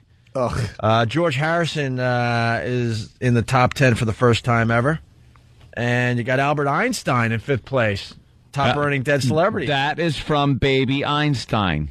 Those stupid things that are out for little kids. What's stupid about that? Baby Einstein? Yeah, what's wrong with kids listening to a little Einstein crap? Because it has. Do you think Albert Einstein would have endorsed that garbage? Yeah. Truck. Exactly. Ball. Baby parrot, it should be called. Baby parrot. Little dope just repeats what he heard. He has no idea. He picks up a ball and he goes, ball, and then he eats it. And then he throws an orange to someone with a catcher's mitt because he's a dunce. Your kid is a dead-end dunce. Live with it. Baby Einstein. Let's see the little crap factory split an atom. That's what I want to see. That's Baby Einstein. Build an A-bomb and blow up your playpen. Little creeps. Hate kids. Let's go to Freddie in Chicago. Freddie, what's up? Not much, man. It's a bad day in Chicago. They took you guys off the air to put a 1970 couple of fools on there. An overgrown Wait, Steve Dahl, and a boring Gary Meyer. Oh, we like those guys. Nah, they're all right. And they're just stunting. Suck. They're stunting. 70s. They're stunting. That has nothing to do with what CKG is going to become. So Steve Dahl left, right? He's going to, but they're giving him like CKG for the rest of the week, and then he's going to move to another station and do mornings, and then I think CKG is going to do some kind of like fresh format. Really? I believe that's what's happening, yes. I'm sorry, sir. How are you in on everything? Excellent. How are you in on everything? I'm just in the know. Yeah? Yeah. Well, yeah. Well, yeah. I'll just leave. Huh? No. I can't remember the line. Then I'll... Line? Oh, I'll leave you alone. Oh, right. Okay, alone. I got to remember that. You want to leave me alone? Okay, Opie. I'll leave you alone. Leave you alone. All of a sudden, the arms opened up. Flap, flap, flap, flap, flap, flap. Opie turned around and he said, "You fly back to school now, little starling." Fly, fly, fly, fly. Karen in Jersey. Karen. And as she was walking out, Miggs threw something at her, so he called her back. Look deep inside yourself, Tracy. Pantene. Hey, Karen. Hey, I'm just worried about E-Rock, and I wanted to make Hair has sure the... Hold on a minute. Are you insane? No, what are you saying, sweetheart? Go ahead. Yeah. Wow, that's... I know they hate when I say it, but that is a doozy. Come on. We're all just having fun. Yeah, we're just being silly. Karen, Jersey. What? Oh, we lost Karen in Jersey. Oh, what was she saying, that dear? Something about E-Rock and with his health issues. Oh, with his E-disease. If he passes out, will someone in the studio give him UPS? Oh, give the man UPS. I'd be lucky if we noticed. Got to linger longer for that one. Poor E-Rock. We love E-Rock. He knows that. Feel bad for him. Of course we do. What a staff we have. Jesus Christ. Start training somebody on his duties immediately. What's that? Okay, you find the AIDS monkey. In baseball news, you got the Red Sox win the World Series. Of course, you got Joe Girardi as the new Yankees manager. He looks like a Yankee skipper, a very handsome, cut, chiseled guy. Ooh. Baseball in general is beating up A-Rod because his agent decided to announce that he was not re-signing with the Yankees during the fine game that was going on. The World Series, you're not supposed to make any announcements. There's this unwritten thing in baseball where you're like, when the World Series is happening, it's supposed to be all about the World Series. It's an unwritten law in baseball. Like, look, this is why we're all in baseball, to play in the World Series. So when World Series time comes around, everyone should shut their yaps. And as soon as the World Series is over, then you start talking about, who your coach is going to be and all this. But A-Rod's agent decided to send out the press release during Game 4 of the World Series, right in the middle of the game. And, of course, then the announcers had to start discussing that, and it took away from the game. So a lot of people in Boston especially pissed off. A lot of people in baseball pissed off. They won the goddamn... Yeah, but it no one cared. It shows A-Rod's character. That's his agent, too, is a dirtbag. Yeah. But you know what? It's all about A-Rod. Selfish pig of a player. Mm-hmm. He's a great regular season player. He's won nothing. He won nothing in Seattle. He won nothing in Texas. He won nothing in New York. And he'll win nothing wherever he goes. I want him gone. Go. Do you want $300 million? Die. So that was a dick move on his part and his agent's part. Then you got Girardi's has been announced, yes, like we said. That means Don Mattingly's out. He's been a Yankee soldier forever, and he's so pissed he's leaving the team. And then you got Joe Torre supposedly going to the Dodgers. Good for Joe. And supposedly there's going to be a whole bunch of people following Torre to the Dodgers. Let them enjoy themselves. That's what they were speculating, but... Well, that was James Ford. James Ford, smug guy, we call him. Smug guy. Was speculating a lot of players can follow Joe to L.A. It's the way he holds the microphone. He holds the microphone kind of sideways. A smug guy. And he leans his head and there's one side of his mouth is open. He's just like, well, we're here in front of the Yankee store. They go to the Yankee store that isn't even open. They don't want to deal with Bronx traffic. No. Stand on 42nd Street. Anything with I'm standing in front of a man with a Yankee hat. Hell, money. Could you get a real location? What's the matter with the CW11? They're getting lazy. Marge is on the phone from the little shelter. Marge. Oh, it's Marge from the little shelter. Sorry to hear what happened to you at that hospital. You all right? Good morning, sir. Do me one favor. Marge. Please. We don't just do favors like this. It's quid pro quo, Marge. Quid pro quo. Quid pro quo. Right. Not. You tell us things, and we laugh at you. Do not let Jim say anything. You hear about the cats at JFK? They're setting traps. It's horrible. It's just horrible. I guess there's packs and packs of cats all over JFK. And you got those union guys. They don't have time to deal with stupid cats. No. They got luggage to get on planes, and they got to like wave some planes in. Can I say one thing? And these cats are taking over JFK, so they're setting traps, and now the animal rights activists are up in arms. They're like, how dare you do that? You got to catch them in a safe way, and you got to neuter them, and then you got to send them back onto the JFK property. To the runways. Hello. Oh, hello. I have no idea, gentlemen, who I'm speaking to. How should they catch them? Can you please identify yourself? No. Marge, Wait a minute. I got a Yes, question you. for you. Wait a minute. I have a question for you before you can say anything. Yes. Anthony, please say, this is Anthony. This is Anthony. Hi, I have a question This is for you, Marge. Anthony. I have a question for you. Before you say anything. Marge, this is Anthony. I got a question for you. Okay, Yes. as long as it's not Jim. I refuse to speak to Jim. Oh, why? What is wrong with Jimmy? He's a rat. Why? Why is Jimmy a rat? What happened? The meanest, nastiest things about Little Shelter and me and the animals. I will continue the conversation if I do not have to speak to Jim Norton. We'll keep him quiet. Yeah, why Okay, thank you. All right, Anthony, why don't you talk to Marge from Little Shelter? Hello, Anthony. What do you think should be happening with these cats? Go. With the cats? Yeah, exactly.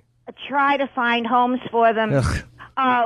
What we have to do. Boring. All right, move on to something else. I'm here for a different reason. Hey, I know you're here for a different reason. Can I ask you a question? Very important question. Is it true? Now, be honest. I will. Is it true that when it's Anthony? Hi. Okay. How are you? It's Jim Norton. How are you? Is it true that when somebody works for you or works over there at the Little Shelter, Yes. that they have to sign something that prohibits them from rescuing animals for 2 years after they leave the Little Shelter? I've never heard of that. Well, Marge, I get my information from inside the Little Shelter. So, in other words, there's a stool pigeon there. There's a stool pigeon. Oh, so you're admitting. There's a stoolie. Wait a minute. Wait, we don't allow stool pigeons or birds at Little Shelter. So whatever information you have It's is a incorrect. stool cat. What's wrong with birds, Marge? Wait a minute. Here's the deal. I'm calling. Wasn't there a young girl? Wasn't there a young lady that tried to get a job at Little Shelter and she refused to sign that piece of paper prohibiting her from saving animals if she had been fired from the Little Shelter? And she refused, and you said, no job. Wait a minute. Am I allowed to say? It's more important to keep people in a no-compete contract than it is to save animals? You know, why when I call? And I heard, Marge, I heard from this stool pigeon, Marge, that you are also, you used to work at the North Shore Animal League, and what you are doing for the Little Shelter is turning it from a nice non-profit organization into a profitable organization where you are pocketing money. All right. Wait a minute. Can I have something to say here, please? You may retort. First of all, I thought you guys were my friends. Yeah. You And it seems as though you really don't care about the animals at Little Shelter. That's a pack of lies. Oh, my God, Marge. I have a cat myself. His name is Jack. Jack, and Steve from Bayshore gave him to me. We totally, Marge, we totally Oh, he support. isn't? We Love Steve from totally Bayshore. support. Deflection. We totally support, Marge. Hello. We totally support that crematorium you call a rescue center. And by the way, a little update on the cat my brother wanted to give you, and remember, and you guys couldn't take the cat, so now he was stuck with this weird cat that's kind of blind. Well, one of the little cat's eyes exploded over the weekend. Holy Jesus, no, it didn't. Oh, yeah, it did. Wow, There's put your that update. thing out on Halloween. There's your update. Marge, is the new slogan for the Little Shelter, greed is good? Wait a minute. That's right. Yes? It's Yes. unfair. There are three people speaking, and there's one person here who is trying to make sense out of all this nonsense. Put a dog on the phone. We want to talk to a I dog. want to talk to a dog. A smarter one. So at least would you give me the opportunity to be heard? Yes. You may be heard. Thank you very much. What you're talking about Is failure to communicate. There are people at Little Shelter that, for whatever reason, they didn't understand the commitment. We are trying to get as many animals saved out of shelters that destroy. As long as they go to the Little Shelter, so you can say, I have X amount of animals and need X amount of money. Wait a minute. You promised to let me speak. I'm letting you speak, Marge. Please. Yes. By the way, I have tried desperately to... Wait, what did she say? Hello? Yeah. All right. So here's what I want to say. The Little Doddering Shelter is fool. operating on a shoestring budget. Yes. So I am telling Shoestring you the truth. goes for miles. I never understood that term, the All shoestring you budget have thing. to do, Greg and Anthony. Did you is use go my real name? If you go over to the Little Shelter and you will see for yourself that there is nothing there that Yeah. looks as though we have any money. Yes, you'll hide the back room where you guys sit like Tony Montana. Just putting hundreds of thousands through the counting machines with the clock without a 12 in it. Who didn't notice that? What did he think? Who didn't notice? Did Tony Montana think it was hole in the wall o'clock? That is quarter past spying eye. Anthony. Dummies. Yes, Marjorie. Please, if you have been to Little Shelter, which I assume I drove past many a time why do you on my way to a party and because why don't you drive in? I'll drive through it. You keep this up. Well, it's very easy. Marge, come on, let's go. We got radio. We got to give you a plug. Let's give you a plug. The North Shore Animal League, 25 Davis Avenue, 516-883-7575. We're always happy to help you at the North Shore Animal League. I don't know why there's competition between organizations that are just trying to save animals. Right. Never calling you again. What? What? I'm never calling you again. Why? Because you are so cruel to animals. Cruel? You should see how I treat my Jack on Pal Talk. He goes up on my shoulder like a parrot, and sometimes I put him on my head and make a cat hat. The people love it. That we asked you to He drinks beer and wine. raise money for a medical center. No. A medical center? Here I am begging you on bended knees. Yeah. Oh, yeah, you stay on those knees. Sexy. Sexy stew. All I get is a lot of negativity. Yeah, you must have been something before electricity, huh? Hey, I'm no doorknob either. I love the Caddyshack theme a today. bunch of degenerate, low-life, lying hypocrites. But Marge, me and your father went to war together. Well, Marge, we'll do it for you. We played golf together. Here's the plug. The North Shore Animal League. Yep. 25 Davis Avenue. It's in Port Washington. They take good care of the animals. Unlike that murder center, it's 516-883-7575. Murder center. Is it true you have a room with rotating blades that lowers onto the cattery? I will tell you one thing. Yes? That anytime you give a non-kill shelter a plug, it makes my heart good. So give it to North Shore Animal League, give it to Bidewee, give it to... What's a kill shelter? Yeah, name a kill shelter. Yeah. But you want to know something. Where are the kill shelters? I'm sorry? Where are these kill shelters? Why are you continuing You to mean talk to us? I thought you said you would never the kill talk to us shelters again. that are in the city? Are they in the city? The kill shelters that are on Long Island? They do not have kill shelters on Long Island, Marge. That is a lie. They don't. Name one. I don't want to. Damn it. That isn't the right thing to do. And I I've had lived her. my life trying to do the right thing, unlike some of these hypocrites that are just trying to hurt our... Marge? I promise you one thing, gentlemen. What? And here's my promise. Uh-oh. Yeah? So here comes the threat. Really, this is to you, Okay. Greg, and it's to you. Did you use my real name again? Yeah. Not, and wait a minute, and it's to that very nice man that answers the phone in the beginning. I don't like the fact that you badmouth. Why'd you badmouth Jim Norton? This is a promise. Why'd you badmouth me? I'm not going to let you say it. Here's some sounds from the little shelter. You can, as long Oh. to say that in his life. Come here, But I'm kitty. telling Come you here. one Come thing. here, baby. You will never Come yeah. Again. Yeah, gotcha. I cut half of them off. Wait, we got to say goodbye to Marge. Marge? Marge? Goodbye for good, gentlemen. For good? Marge, but we wanted to cut open your clam and see how old you are. You can do whatever you like, but you don't have to worry about hearing from me. Marge, I will donate to the little shelter.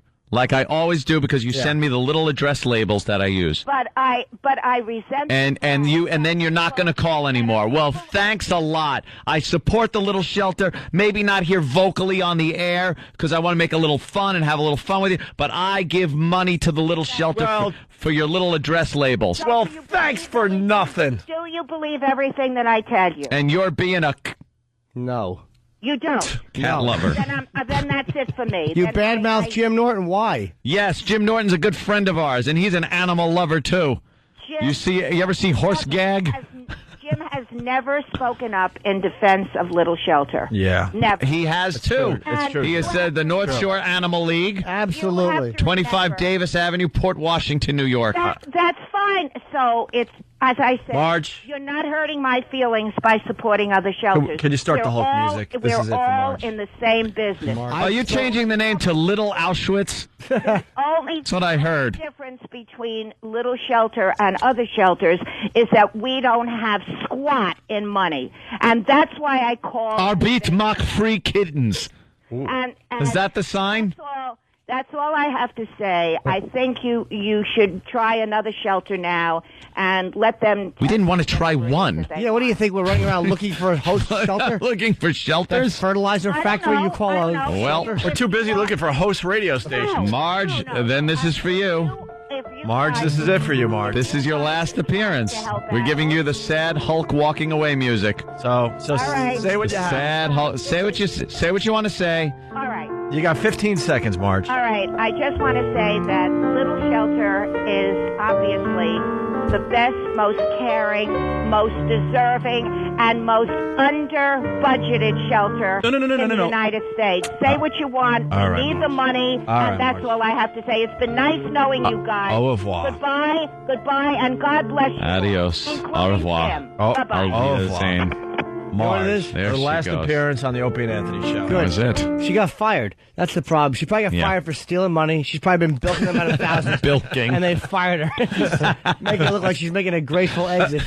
Beat it, you old hooker. We got to take a break. We're a bit late, and we still don't have the sound for tomorrow. What's going on here? What do we got? What do we got? Jeepers creepers. How about shovel baseball, or is that too? Oh, that's too. That's too harsh. Yeah. All right, we'll figure it out. We'll give you the sound that you got to listen for tomorrow to win $1,000. Stay there. It's Opie and Anthony. Opie and Anthony on your radio dial. On your radio dial. Sergeant G from Iraq writes on the SP back. What a rough day. You lost 2 stations and a cattery. Yes. Yeah, it's a rough day for us today. We could deal with losing a couple radio stations, but we can't deal with losing a cattery. No. Those aren't easy to come by, man. How many catteries do you even know of? How many radio shows do you know that actually have a cattery that they can brag cattery. about? And we lost that. The Little Shelter Slaughterhouse and Fertilizer Farm. By the way, I think we should start some kind of a poll. How long will it take Marge from the Little Shelter to call us back? To call us again. It's not going to happen today, but Nope. she'll call back eventually. It'll be a little while, but she'll have something to plug. By the way, we're continuing to make believe that we weren't kicked off in Chicago and West Palm Beach. Making believe that didn't happen because that's what you do with a radio show, even though all the phones are lit with people wanting to talk about that. But we'll make believe that didn't go down today. Yeah. One reason why we can't take a lot of phone calls because we're in the business of make believe now. It's also Rock Scream Tuesday, 80s New Wave Tuesday, Faraway Phone Call Tuesday, Hummer Tuesday, Makeup Stuff Tuesday, and guess what? Tim is suggesting a new one for today. Right? New one. Is E-Rock alive Tuesday? Oh no, he could be dying. Maybe it's the big C. Is E-Rock alive? Diabetes? Narcolepsy? Maybe it's sleep apnea. Is E-Rock dying? Down with the sickness. Down with the sickness. It's a coronary. His arteries are clogged. It's all that garlic butter sauce. His arteries are clogged with mayonnaise. It's his nervous system. Could he be dying? I think he just forgets to breathe. It's crazy, don't you know? It's E-Rock Alive Tuesday. Oh my God, that's terrible.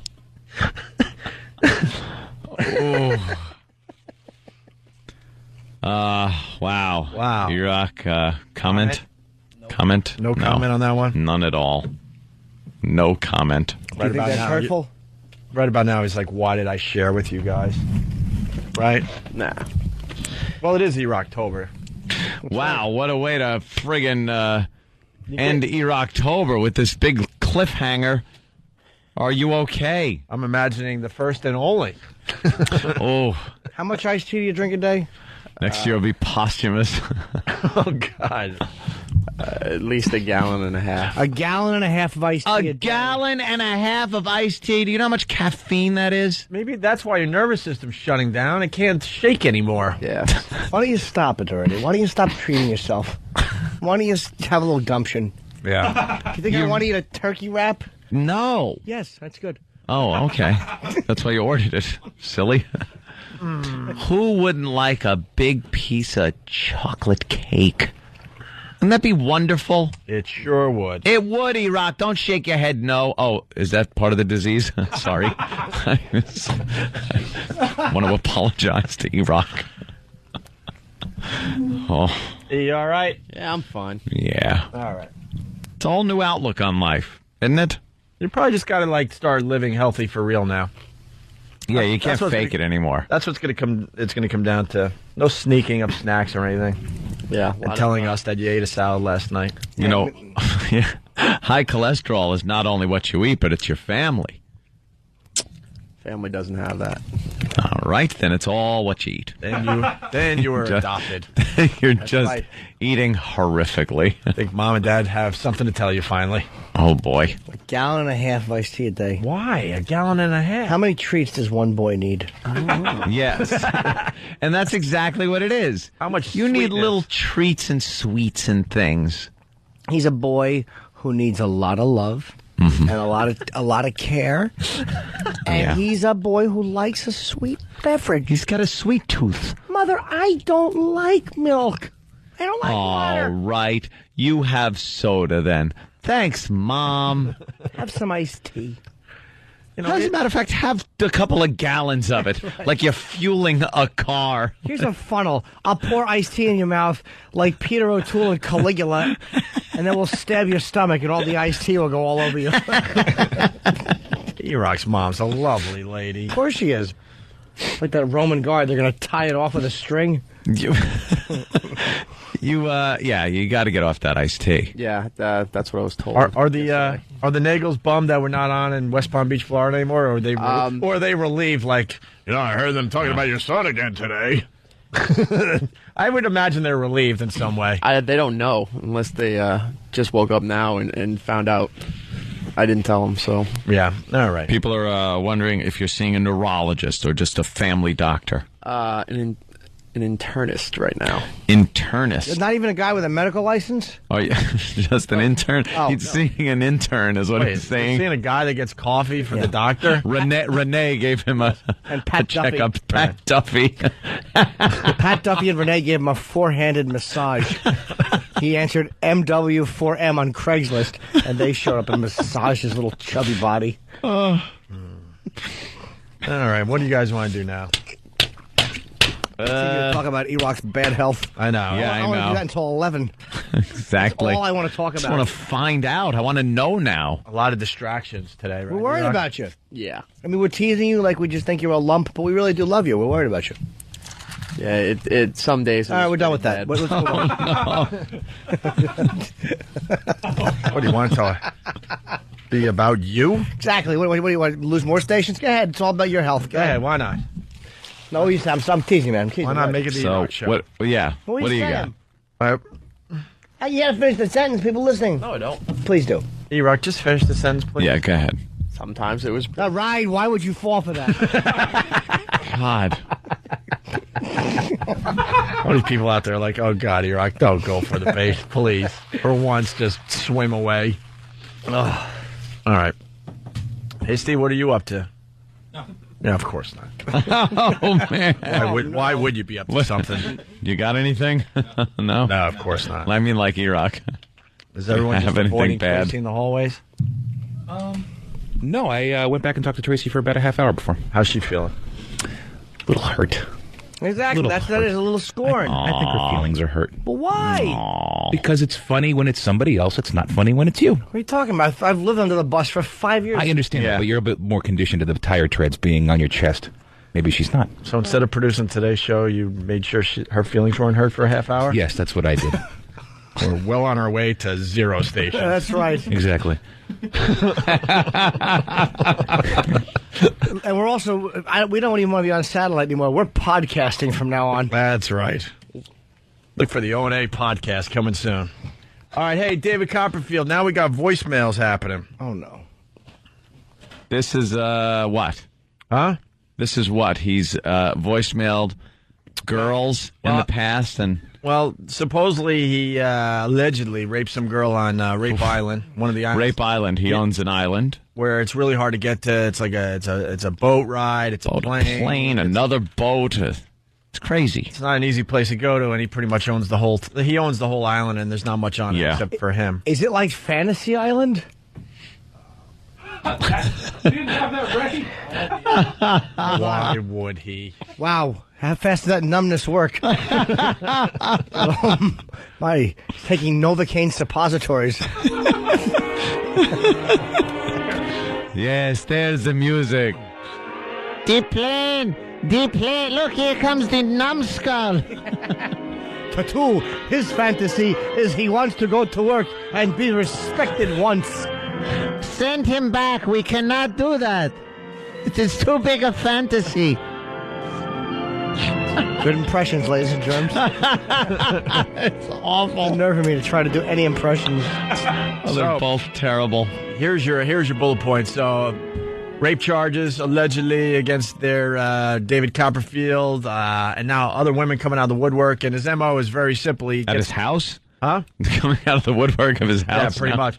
They've been boarded up behind the walls. Columbo called it and the beeper went off and they knew that they were there. And basically, more women coming out and saying, hey, some weird stuff happened with me and David Copperfield.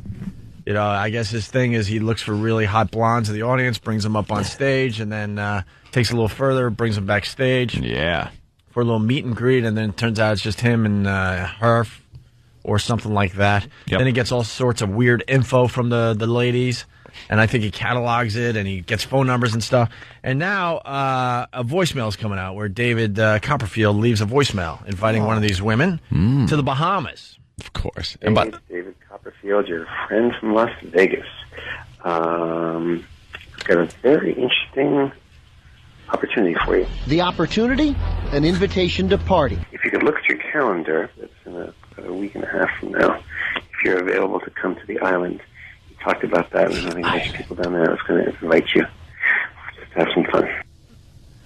The island. I just don't like the way he said, I got an opportunity for you. Yeah. You want to lose a couple teeth and get a black eye? Well, here's your chance. What kind of opportunity could it be on an island? A deserted island. It's his island. I like how he just calls it, the island. You know, the island. Where horrific things Because you think the Bahamas, you're going to go to the Bahamas, maybe a nice resort hotel or something like that. No, he owns it. It's an island you cannot leave.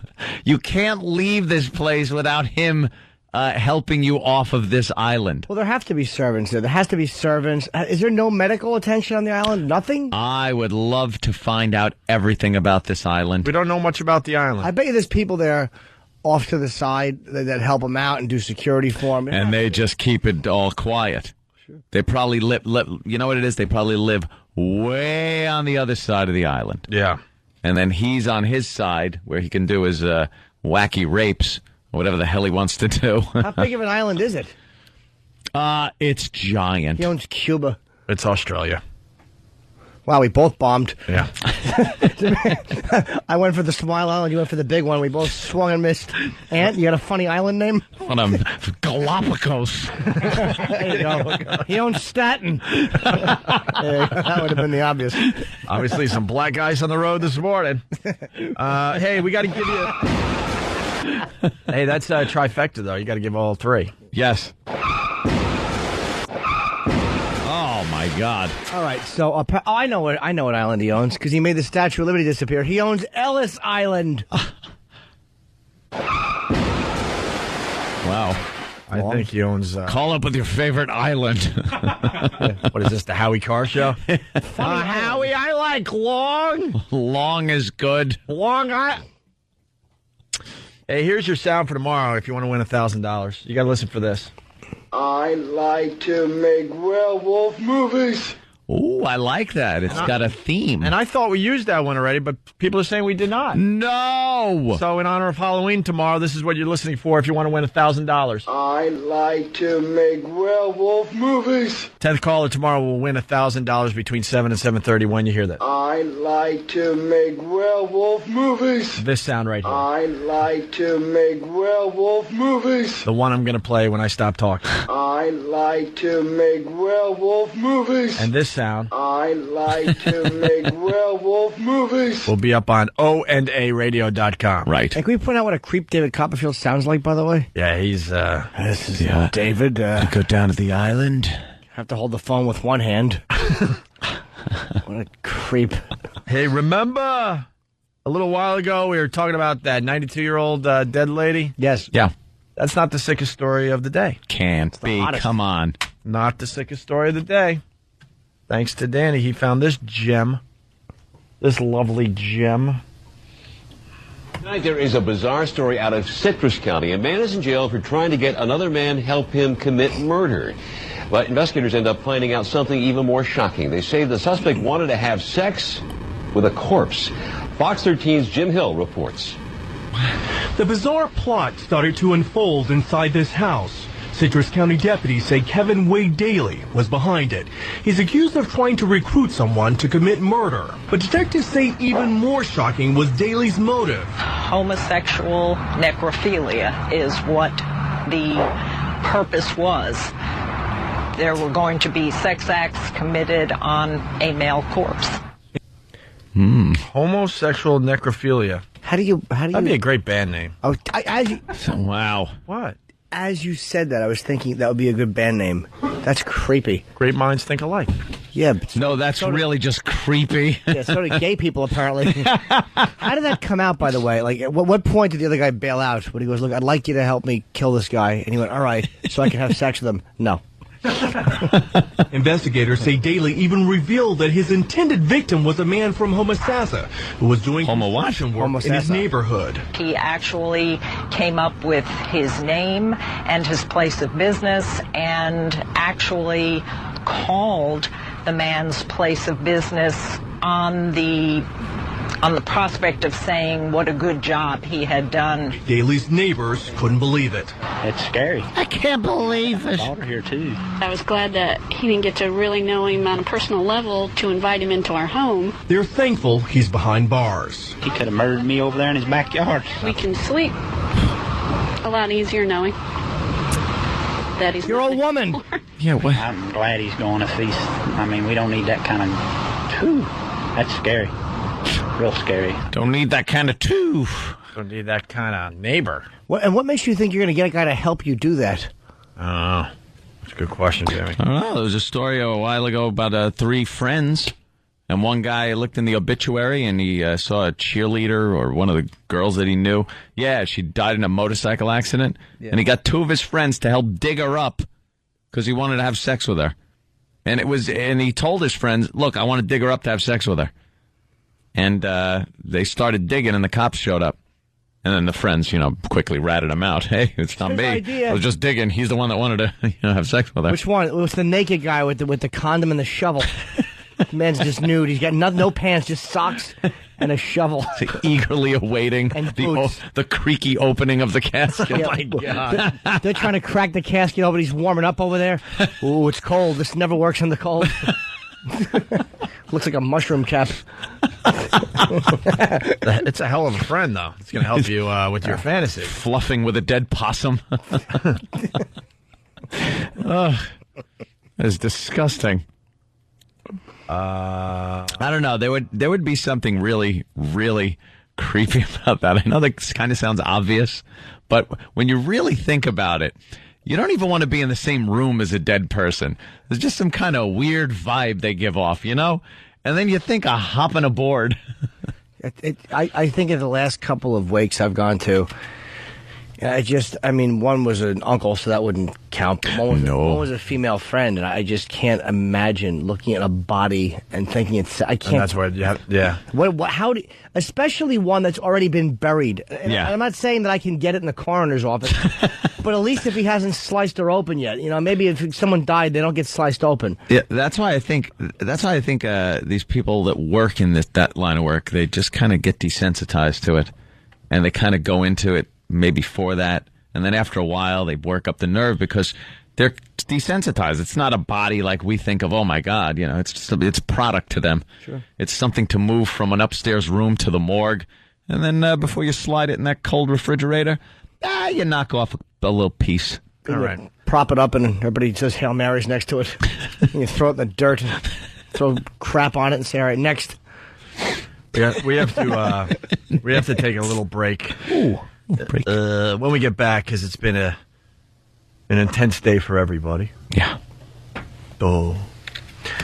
We got Roland singing Sunshine Day. Oh, wow. That should help everybody out. It certainly will. And we'll also get together a little, what did we learn on the Opie and Anthony Show? If you got one, 877-212-O&A.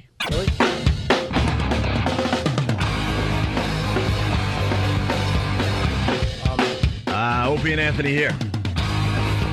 Thanks for checking us out. We greatly appreciate that. We're going to play What Did We Learn on the Opie and Anthony Show in a few minutes here. Jesus H. Christ. We got a picture of Danny Bonaducci naked in front of us. Wow. Is he naked? I thought he was just holding a small turtle. That was Jim Norton who said that, Danny. I think you're hung like a horse myself. Yeah, seahorse. That was Jim Norton, Danny Bonaducci.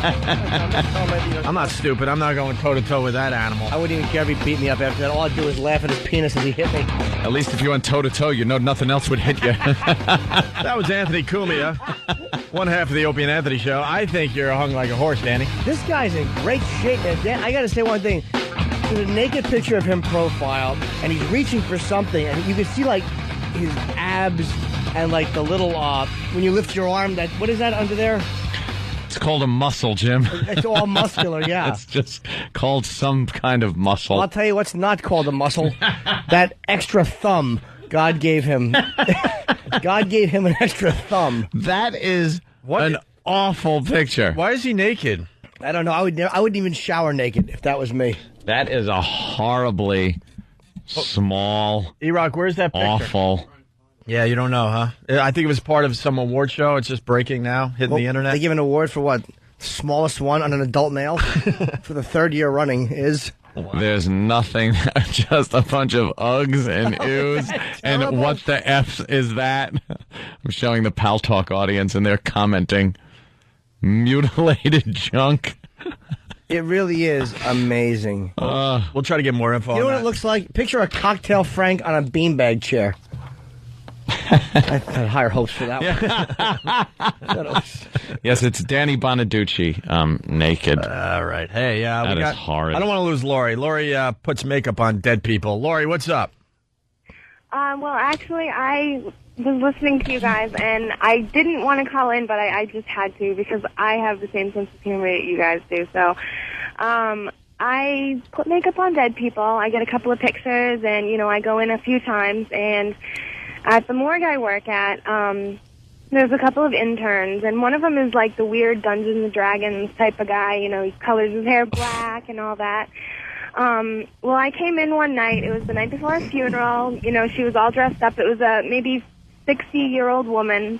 I had just finished her makeup, and, we use airbrush, so I was airbrushing her. I came in a little later than I was supposed to, and I walked in on the Dungeons and Dragons guy, performing fellatio on the woman I had just finished putting the makeup on. Well, wait a minute. Well, it wouldn't be fellatio. That doesn't work.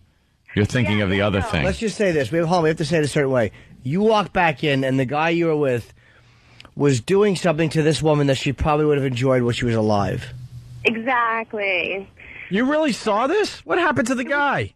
Well, I sort of backed out, like, really quietly. Like, it was one of those shocking things, and I backed up really quietly, and I ended up calling the guy who I work for, and I tried to explain it to him, like, as discreetly as possible. I guess they did a few investigations on him, and he ended up being terminated. I guess it was sort of hush-hush type of thing. Oof. It was disgusting. I didn't know how do you deal with something like that when you walk in on it? It was so gross. Wow. So I just needed to call and tell you guys that because it freaked me out, and it was perfect for you guys today. Why would you accept a job where you put makeup on dead people? Yeah, couldn't you find live people? Movie set, things like that. I do that too, but it's like Ew. $1,500 to $2,000 per corpse. So it pays well. Do you ever get creeped out? a lot of the times, yeah. The first time I did it, I fainted. I mean, just seeing them, and they're already cut open, so they have the big Y, and you have to put makeup, especially if they're wearing a lower collared shirt for the funeral. You got to put lower collared shirt. What? Showing off? Yeah. What? A low cut number, something sexy. Aren't we just about done with open caskets? By the way, I know the older generation, archaic. They still think that's the way to Morbid. go, but the newer generations are like, enough with that creepy open casket crap. It's mostly the older women, or the baby boomers or whatever. The woman that, I just done when I saw that, she was like 50-something or 60, and, I mean, she wasn't like anything young and hot. I'll tell you what, it was pretty gross. Wow. Well, there you go. I want to thank Electric Eel for this fine guest to the Opie and Anthony show. Linger Lungy. Wow, that's a hell of a story there, Lori. How long have you been doing it? I'm going on 3 years now. 3 years, putting makeup on dead people. Look how they massacred my boy. All right. You ever have to really patch someone up? Yeah, there's been a couple of them. Serious bruising and stuff from the bodies not being properly taken care of. What about like bullet wounds, anything like that, where you got to use spackle? No, I haven't seen any of that. No, huh? Hey, do you ever put makeup on dead people while you listen to the Opie and Anthony show? Usually, yep. Sometimes I'm there really early in the morning, so you guys are always on. Can you call us next time you have a body? Creepy. Of course. Would you put the phone next to the dead person's head so we could tease him? I want to see if this show would make a dead person laugh. You're dead. Yeah, exactly. Get up. I dare you. I didn't think so. Lori, I'm serious. Call us the next time you're working on a body as our show is on. Okay, I will. I want to hear you go through the process, explain what you're doing and stuff. You don't have to give the person's name or any real details about the person. It's all about you and what you're doing. Do you think they really look like they're supposed to when you're done? Well, we get a couple of pictures. I have usually 2 or 3 pictures, and I have to match up, when they die, they harden up. So, I mean, I have to sort of make, contours in the face. So you got to, superimpose in, contours with some kind of shading and stuff. Right. The creepiest thing is when the relatives request them to be smiling. Get out of here. Smiling? How do you pull that off? I have to use makeup, and I use airbrushing. And a hanger like the Joker. Yeah. just give him a big Joker smile. Yeah, but how do you move the smile into place? Yeah. I don't move it. I just use makeup. It's all an illusion. Just use makeup for What do you a little curl smile. up those dead lips a little so it looks like, hi, I'm dead, but I'm feeling okay. I'm all right. I'm smiling. That's funny. Why don't you just put his hand like he's saluting, like a wink? How about a wink? Or one eyebrow up like he's thinking, yeah, I'm in a casket. Lori, we could talk to you for a while, but we're running out of show, so you got to call us back, okay? All right, I will. Next time you're working on a body, please call the show. Please, New please. friend of the show. All right, screw Marge. We have Lori, That's right. the makeup artist for dead people. Thank you, Lori. Lori deals with them after they're dead. She doesn't lead them to their deaths. Yeah. Hey, get rolling. He's going to do a little sing-along as we leave today. Jesse, Jersey, what's up? Hey, what's up, boys? I just wanted to give you a little bit of what I learned today. Sure. I learned that if you eat mayo and drink iced tea for 29 years, your parents may be shopping for a very large coffin. Sorry with that fresh talk to Eric. I think E-Rock will be just fine. Ronnie, West Palm Beach, Florida. What's up, Ronnie? Hey, good morning, Owen. Hey. And Jimmy, I seen you a while back, dude. You killed him. Thank you, buddy. Great job. In Cucamonga. Hey. It's from a cartoon. Oh. Yeah. Go ahead, sir. Let's go, Ronnie. Okay, am I going to be able to pick you guys up anywhere down here? What happened down? Why you guys off the air, more man? of this. West Palm, we'll Right. get a new station. We'll try to figure out a new station, but there's many ways to listen to our show as we move forward. Cody, Indiana, what's up? Hey, guys, I got a Pat from Moonaki, what I learned today. All right. Hi, gentlemen. I learned that pending some test results, sex bagels might be toast. That's a pretty good Pat from Moonaki. Good Pat impression. sorry about Chicago, guys. Have a good day. Thank you. We liked the people that were listening in Chicago, too. They seem to be a cool bunch. Yeah. And they were just a bunch, unfortunately. They were a cool handful. No wonder Bonaducci is a violent nutbag. Well, yeah. I said that, too, man. Yeah. During the break. Anthony, Long Island, what's up? Hey, how you doing, guys? Hey. Just want to let you know I learned today that Marge's clam is between 405 and 410 years old. Go on. Combining a bunch of stories today. That's good. Don, trucker, go. Good morning, gentlemen. Today I learned that the AIDS makes you glow green. Yeah, we did learn that. Yeah. First case of AIDS came to America in 1969. That's what we're learning today. Roland, you ready? It's been an intense day for a lot of people, and we want you to bring everyone back together with happiness. With a happy, sunshiny this type is of song. Such a happy song. All right. It's Brady Kids. All right. You know it? Sort of. All right, here we go. You ready, Roland? You're going to sing us out today. All right. All right.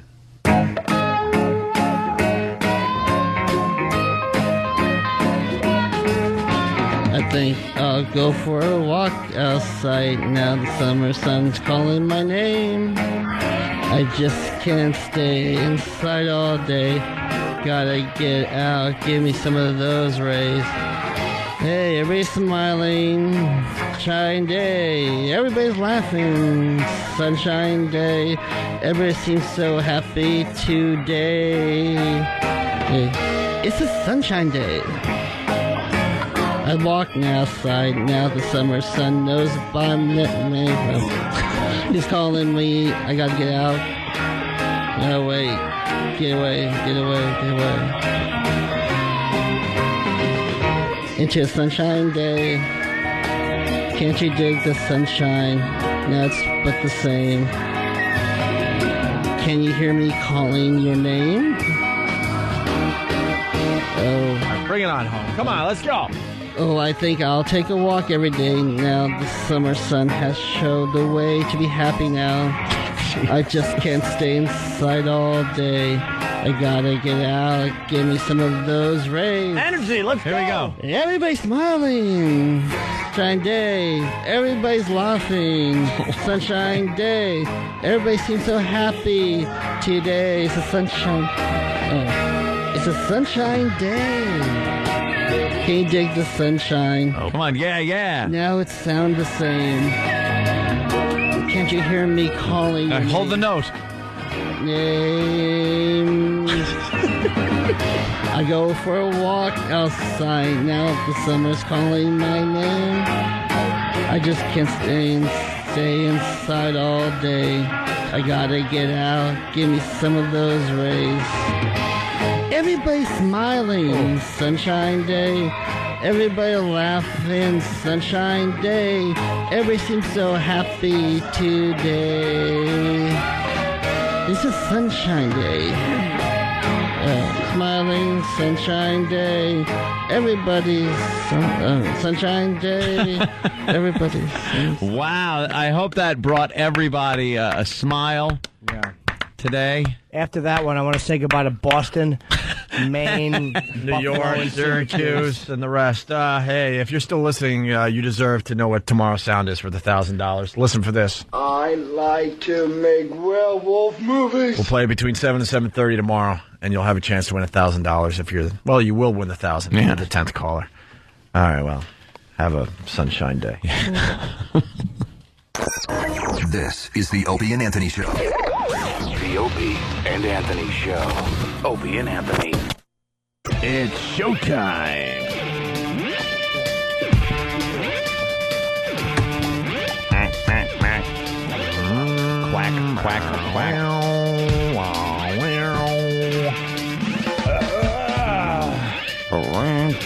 Barry Bonds. What happened? Barry Bonds has filed for free agency. I hope the Yankees grab him. I'd love the Yankees to have him for a couple of years. Would you? Yeah, just for him to retire a Yankee. That's silly. No, that would just be nice, though, to annoy San Francisco. Don't mind the creaking. That's better. Kind of it down like this so I can see see people. I don't know if people are buying tickets for my show. They're in not. Queensbury. I hope they are. Of course they are. This Friday and Saturday. I have no plans in going, and I bought tickets. What's that fucking place? I don't remember. Oh, it's St. Basil's. Or Tea Sweet Basil. Basil Restaurant. Or Remember. Sweet Basil Teas. Sweet Basil Restaurant. I think it's the SaratogaComedyClub.com. Yeah. There's a very small room. Three different names I've heard so far. It's a nightmare. Call it the fucking comedy club. The fucking comedyclub.com. Fuck Sweet Basil. Fuck Sweet Basil in his mouth. Stupid restaurant name. SaratogaComedyClub.com and then Sweet Basil Restaurant. Yeah, What's the name of this fucking shithole? It's in Queensbury. Queensbury. Can I get an Eric Logan on the phone today, please? Eric Logan? Why would we want to have Eric Logan on the phone? Because Congress approved the merger today. Did they really? They did. So that's a big step in the merger talks. Good. Excellent. Boy, they were so dead set against it when this ball first started rolling. I'd love to know what the behind-the-scenes shenanigans that went on. You got to say, Mel is a smart guy. And when he was pushing for the merger, I'm like, I can't picture him betting on a losing horse, as it were. Wow. Smart dude. Supposedly Congress has approved the merger. Now it's down to the FCC. And who else? Us. The Securities and Exchange Commission, I believe, might have say. No? Let me, hold on. Go ahead, talk. I thought the Securities and Exchange Commission, the SEC, might have a say in it.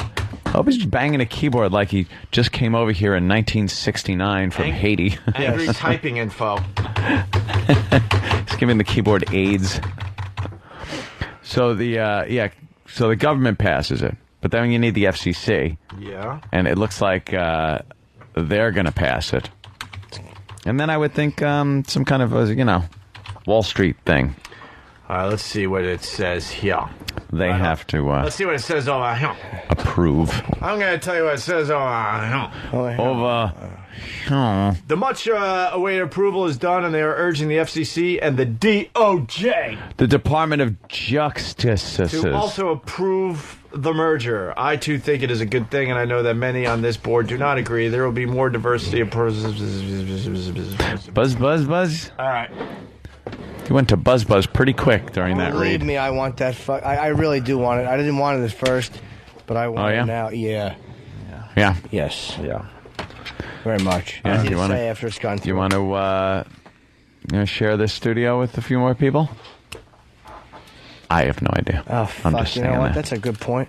I'm just saying that, but I bet. That's a damn good point. We're going to have to share this. Oh, whatever. I wouldn't care. Hey, this was a great story, and we didn't know how to do it on the other side, so we do it over here. Creep cuts in on Today.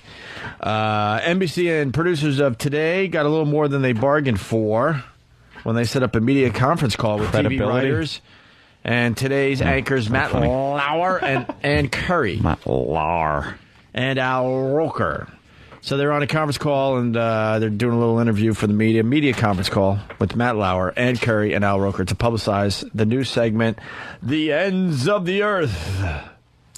What's the ends of the earth? Of course, Elo's in a budget meeting for an hour or so. A budget meeting? Oh, my God. I can only imagine the horror. Yes. That must be a budget meeting. He's trying to justify the alcohol expense in his account. 15,000? 15 large. There's a lot of thirsty friends. Hold on a minute. Hold on. Many empty mini bars. Two. Yeah. The maid must have took it. Damn, Tom Brady dimple. 2. Eric Logan. Budget meeting. Sending a little little text or an email. No, I'm emailing from my BlackBerry. A BlackBerry. Matt. We have Bill Donahue calling in at 10 a.m. And Bill Donahue, the head of the Catholic League. Could they make this keyboard any smaller? Yes, they could, but it would be really inconvenient because you wouldn't be able to type that easily as you are right now. And you know what I'm psyched about? We have Slash coming in from Guns N' Roses on Thursday. Is he? And the book is good, man. Yeah, I'm reading his book. Fuck. Are we really? Yeah, it's very good. Fuck. You wrote a good book. What are you writing? You can't. Don't write that to the boss. Don't write that to the boss. We need the XM gig. Fuck you and your... Now let's Let's not piss off the only guy who likes us. And your budget. All right. Let's get to some news stories here. He's not going to like that. Gossip, emailing. I love gossip. Me too. I live for gossip. I like to pretend I don't gossip. Meeting. But I'm a gossipy Gertie. I fucking... Hold on, let me just send this. You can send it. I live Dear Elo, to fuck gossip. you and your fucking... Fucking's better, right? And your fucking budget meeting. Dear Eric. No, Fuck, sir. I don't want to be. I want to freaking end. I think, yes, Double sir. tap for end. You're in a budget. There should be a picture with N. Of course you're in a budget meeting. Fuck you and your budget meeting. Send. Oh, this is fucked up. All right. The McCanns are accused of using Madeline Fund to pay their mortgage. Oh my God! Is that the English The cute little girl. couple with the cute little girl and that the woman I'm in ended love up with. missing, and now they're using funds that the world has been pouring money to these two to pay for their expenses to try to find this little girl, and now they've paid their mortgage with it. Well, maybe they're not working. I'm going to Are say... they justifying it that way? I'm assuming. Maybe they haven't worked, and they have no way they're going to lose their home. I mean, I don't mind that, because if they're not working and they're looking for... that's not like it's a vacation. I mean, your mortgage is a pretty basic thing. You got 2 fucking kids, you're not Well, working. when you've killed one, it's nice if the people can pay yeah. for your mortgage. I don't believe that happened because I'm in love with the mother. She's so cute. You like the mother in that? No, I love. Oh. A spokesman for the McCann family has refused to comment on allegations they used some of the Madeline Fund to pay their mortgage. The statement comes after the Daily Mail reported... Unbelievable paper, by the way. Yes. Any of those limey papers, the Mirror, They're awful. the Mail. You always go to... I always go online and click on some story that seems really outrageous, and it takes you over to London. And then you read it in that paper and go, oh, it's all lies. They have raised over $2 million in public donations to help find her. $2 million. But yeah, they're using... they're not using it for their legal fees, but they are using it, I think, for their mortgage. Wouldn't you be using it maybe to... First of all, you sell your house. You get rid of it. Then you take all the money. Too many bad memories. Yeah. You take all the money, and then you find your kid. You scour the globe with the money, looking for your kid. The kid is probably in a ditch somewhere dead. And they know where the kid is because they put the kid there. And they also have 2 other kids that they have to provide for. Let's just say that they didn't do it. 2 other kids to kill? Yeah, they have 2 other kids to... No, the mother wouldn't have done that. She's too nice. You really are in love with this mother. Yes, I am. And you don't think she did it. I know she didn't. If she was an ugly hag, you'd be going, they ought to hang this bitch for killing a daughter. Guilty slob. But the fact that she's cute, here's the rule of thumb: cute ladies didn't do it.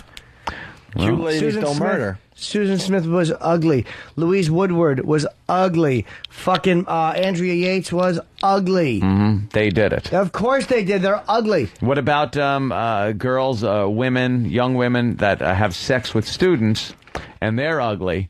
They go to jail, and then you get the hot one.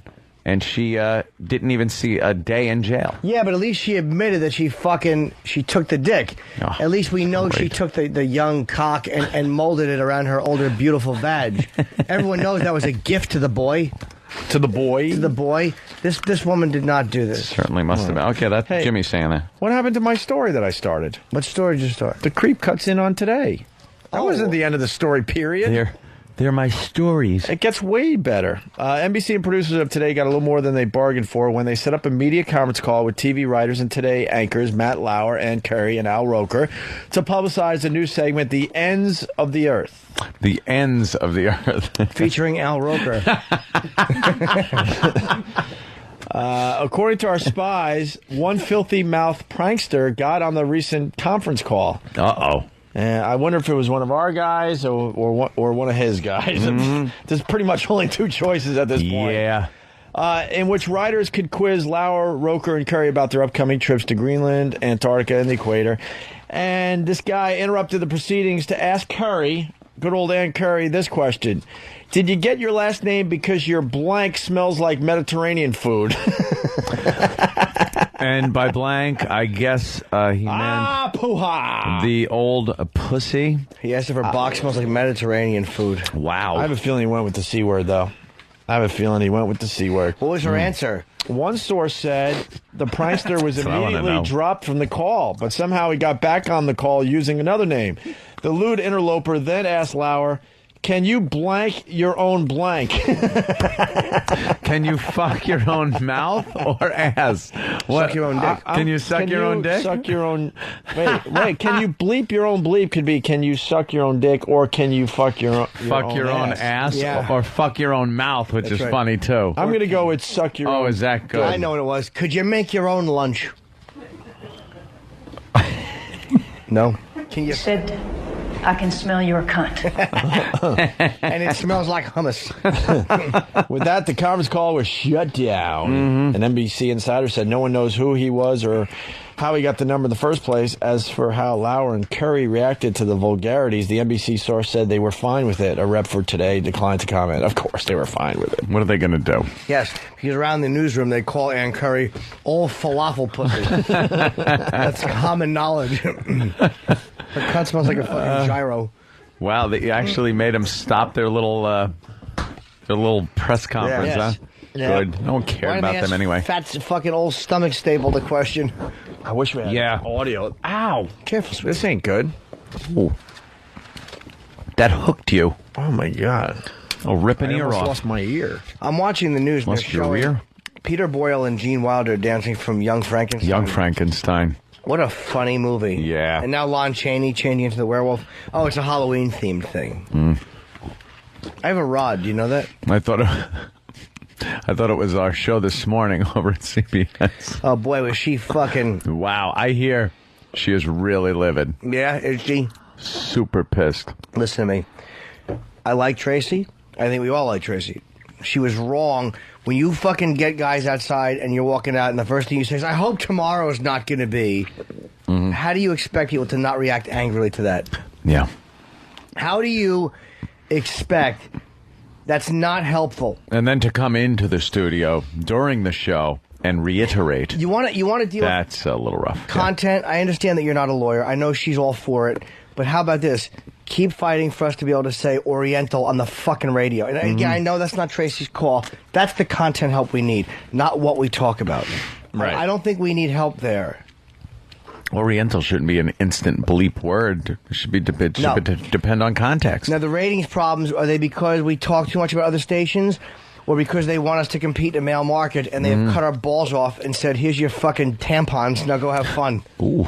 It's, Does sound like fun, though, Jimmy. Of course it does. Cutting each other's balls off, shoving tampons in where your balls used to be. That's right. And you still got a bigger cock than Danny Bonaducci. Jesus, Danny. No wonder you're so fucking angry. Yeah, that's... I'd learn karate, too, if I had that fucking nub. That has to be so embarrassing if somebody you get a phone call. Like, how does it happen? Are you just checking the web, checking your name on the internet, and then, oh, fuck, there's a naked picture, and you look and go, oh, my God, I got needle dick. It looks like a dresser drawer knob. He said, I want to pull his cock out and grab socks. A kitchen cabinet. Yeah. Hey, can I pull your dick out and get a spoon? I'm hungry. What the fuck is that? We know where the picture came from yet? I don't know. I'm guessing Highlights or some other child's magazine.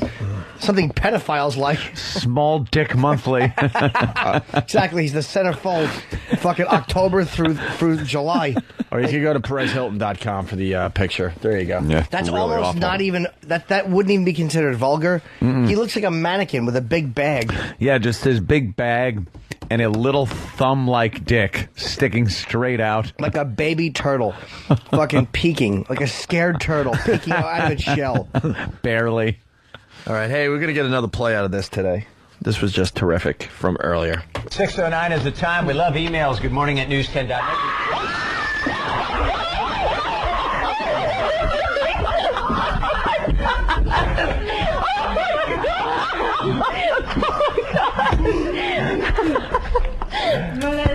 That was good. Oh my God! Good. You got me. You got me, man. That was good, you guys. Oh, Mike, are you ready? No. And the video's up on opieandanthony.com, so... You know what would have been funny if someone got really scared because they were on live TV? Can you play that again if one of the anchors was like this? Live TV. Yeah. They're doing their thing, and then like scary people came running onto the set. I'm one of the anchors. 6:09 is the time. We love emails. Good morning at news10.net. You murdering cunt! Oh, you murdering cunt with a knife! Oh, you motherfucker! Oh, you murdering cunt with a knife!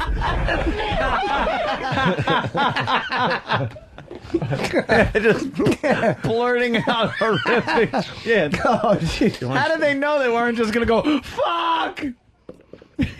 Regular TV. You want to try another one, Jimmy? No, because the other one I have will get us in big trouble. Even here. I thought of it. I have the image in my head. I could hear your voice saying it. Me too. The video. It's funny. The video's great. It's up on opieandanthony.com, and then this is how it played out. On the end, Monica and Melissa, or Melonica, as you like to call them. Melonica, seriously? Well, you couldn't see. You just heard a scream behind you. Yeah. And Melissa, you saw them running in? What? Yeah. Oh, this is a and rare. I apologize. I really do scream quite loud on like roller coasters and stuff. People don't like to go on them with me. You know what? I have to apologize as well. All right, do you? Really let up. Shut up. You apologize. Don't do it next time, bitch. Oh my goodness. Don't apologize. That fucking uterus you have makes you frightened all the time. And I'm sorry. I just get scared on roller coasters. What else scares you, bitch? It's all about you. Fucking cares. Oh, Jimmy. I get scared when a Negro comes into my room with a hammer and a ski mask. I get scared on roller coasters. I get scared when people I've slept with come down with AIDS. I get scared when dogs are barking at my pussy. All right. Forget it. You're a fucking rabbit. Can't even go see Saw because that scares the hell out of It's me. endless. And I got scared at The Exorcist, and I have to apologize too because of the accident of my birth. I have this funny hole between my legs, which causes me to scream a lot. Don't forget The Shining. After 5 minutes, how to turn that off. Oh, except when Scatman got killed, I said, "Get out of the way, you know what?" Oh, I can't say that on TV. I get scared on roller coasters. I have to apologize. I have to, and the other one, I have to apologize too, because that might be the proper thing to do. And if you're doing it, I'm not doing it. I might get fired, and you won't. Right. Everyone apologized. And the guy apologized. Hey, I'm sorry for these two silly holes. You know how they get. I ball up a fist and they go crazy. Back after this, you know. And then we got this.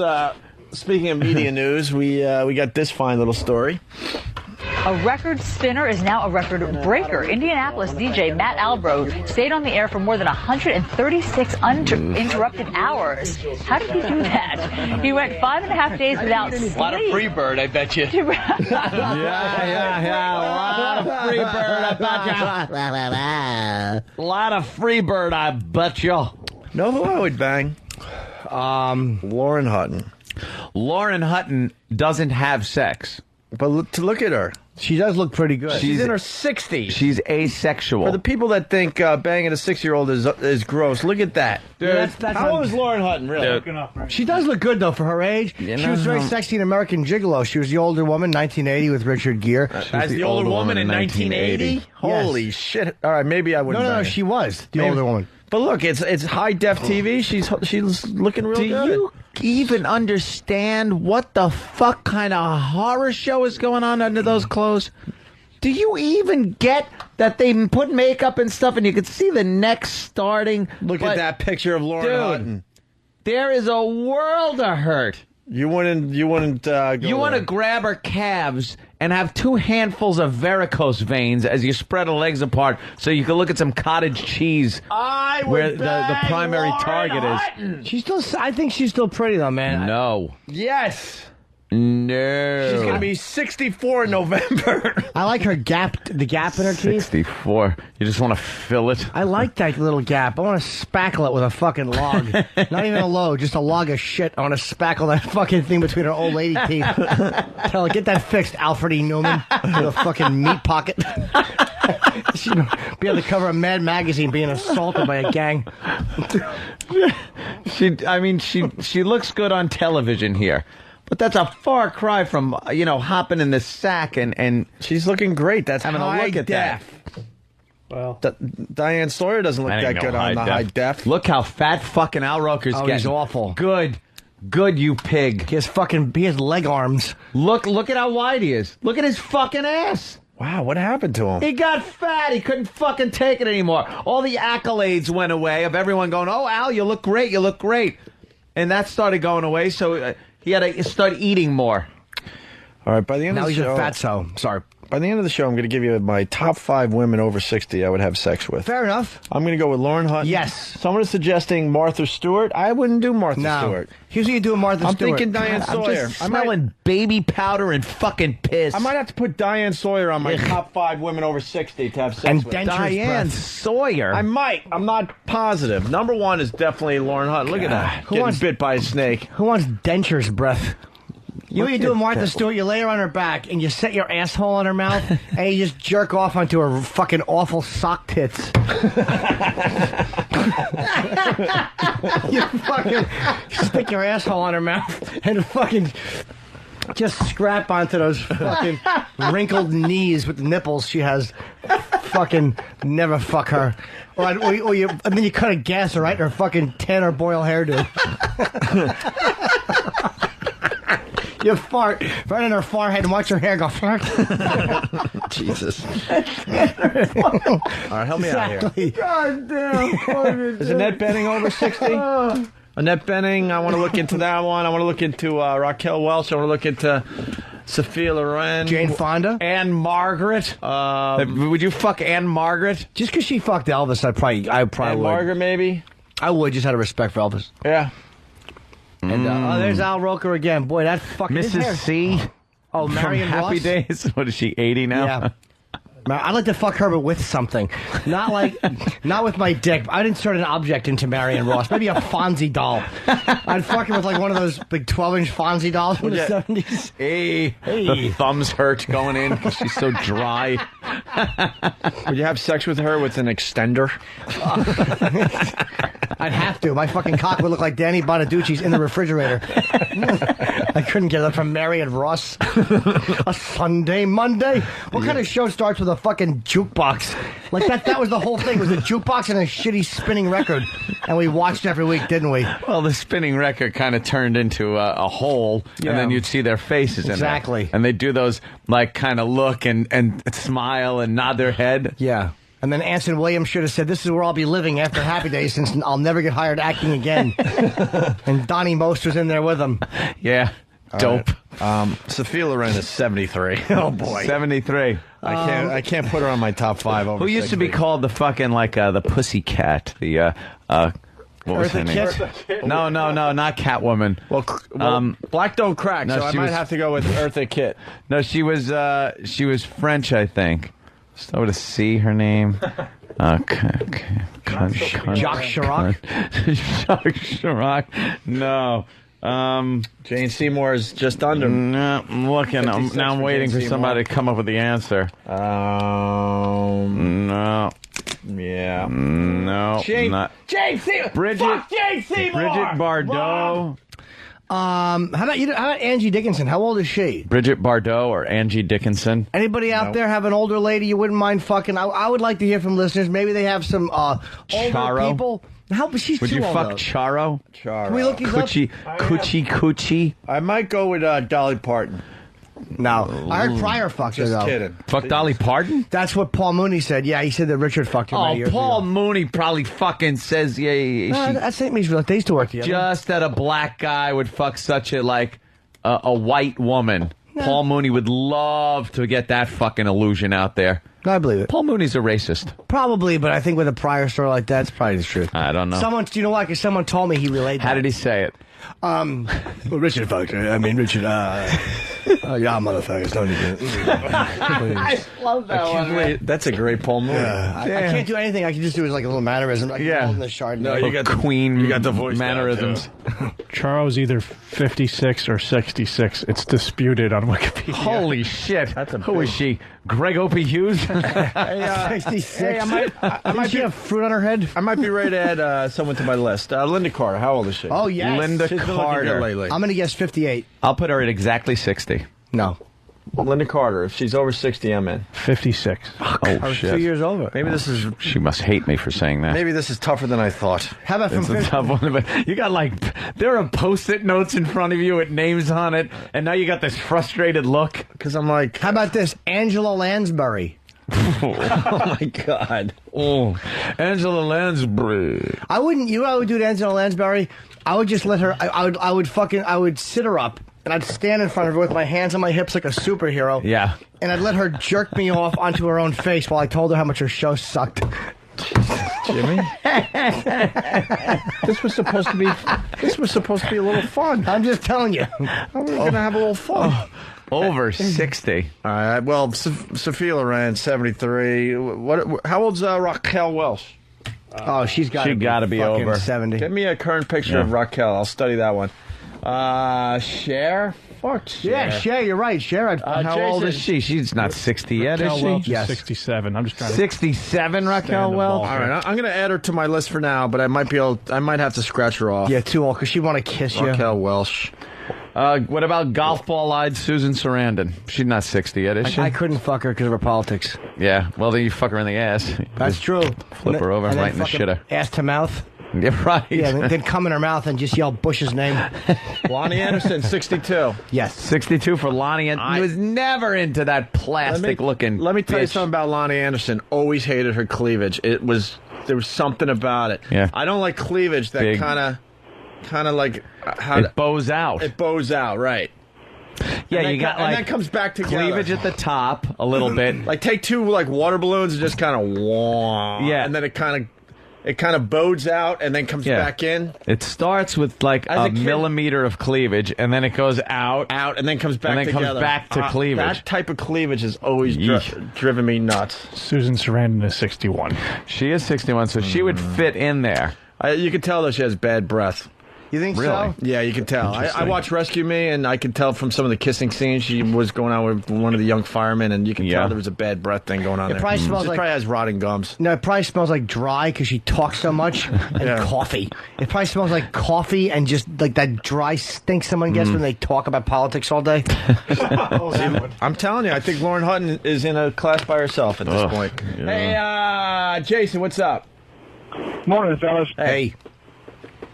What about when you already shot down Melinda Carter? She's not old enough. Yeah. What about Jane Seymour? How many times do I have to say, fuck Jane Seymour? Fuck her! And not in a good way. Bernadette Peters? Oh, I don't know. Bernadette Peters, anyone? I'd like to put her in a tub and sing I'm picking out a thermos for you and then drop a toaster in there that's plugged in. Let me what I say about fuck Annie, get your gun. Let me take a look at a couple people. Hillary Clinton, 60. No. Let's go with how She old? looks 85. She's only 60. I'm going to take a look at a couple. Diane Keaton is a lesbian. I think anyway. What did fucking Hillary go for wrinkle implants? Let's go with let's see how old Goldie Hawn is. I'll go with that. 61. Goldie. Oh, well, And- you'd fuck her? Yeah, 61, Maybe. yeah. And Beverly D'Angelo. Beverly D'Angelo, I would put at 58 years old. Oh, shit. This is a tough list. But she had quite the set of tits in the Wasn't vacation movie. Pacino's woman, right? How do you spell? How old is Beverly D'Angelo, fan? She's 55. Oh, This again, is she's harder going to than I hate me. thought. I put her at 3 years older than she is. Any of the Charlie Angels broads, are they any of them 60 Oh, yet? gotta Help be. me out here. How about Betty White? Farrah. Did you fuck Farrah? Sure. Isn't she sick with cancer, though? She's really fucked I up. don't know. I think she got better. She's exactly 60. Yeah, I'd fuck Ooh, Farrah. Farrah Fawcett, maybe. Remember that poster? I don't know the rest of them. That was insightful. Remember that poster? With the boob? Farrah Fawcett. How famous that was. Everyone had it. Yes, the nipple one. Is Bo Derek dead? No. Yeah, go with Bo Derek. I'd stick it in her. She's in her 50s, though. Yeah, you know what I'd do? So far, I got 5, but I'm not happy with my list. I got Lauren Hutton, Diane Sawyer, Raquel Welch, Goldie Hawn, Farrah Fawcett. Okay. Oh, Derek's 50. Stockard Channing. How old is Stockard Channing? Put that in. She was 60 during Grease. Playing a high school student.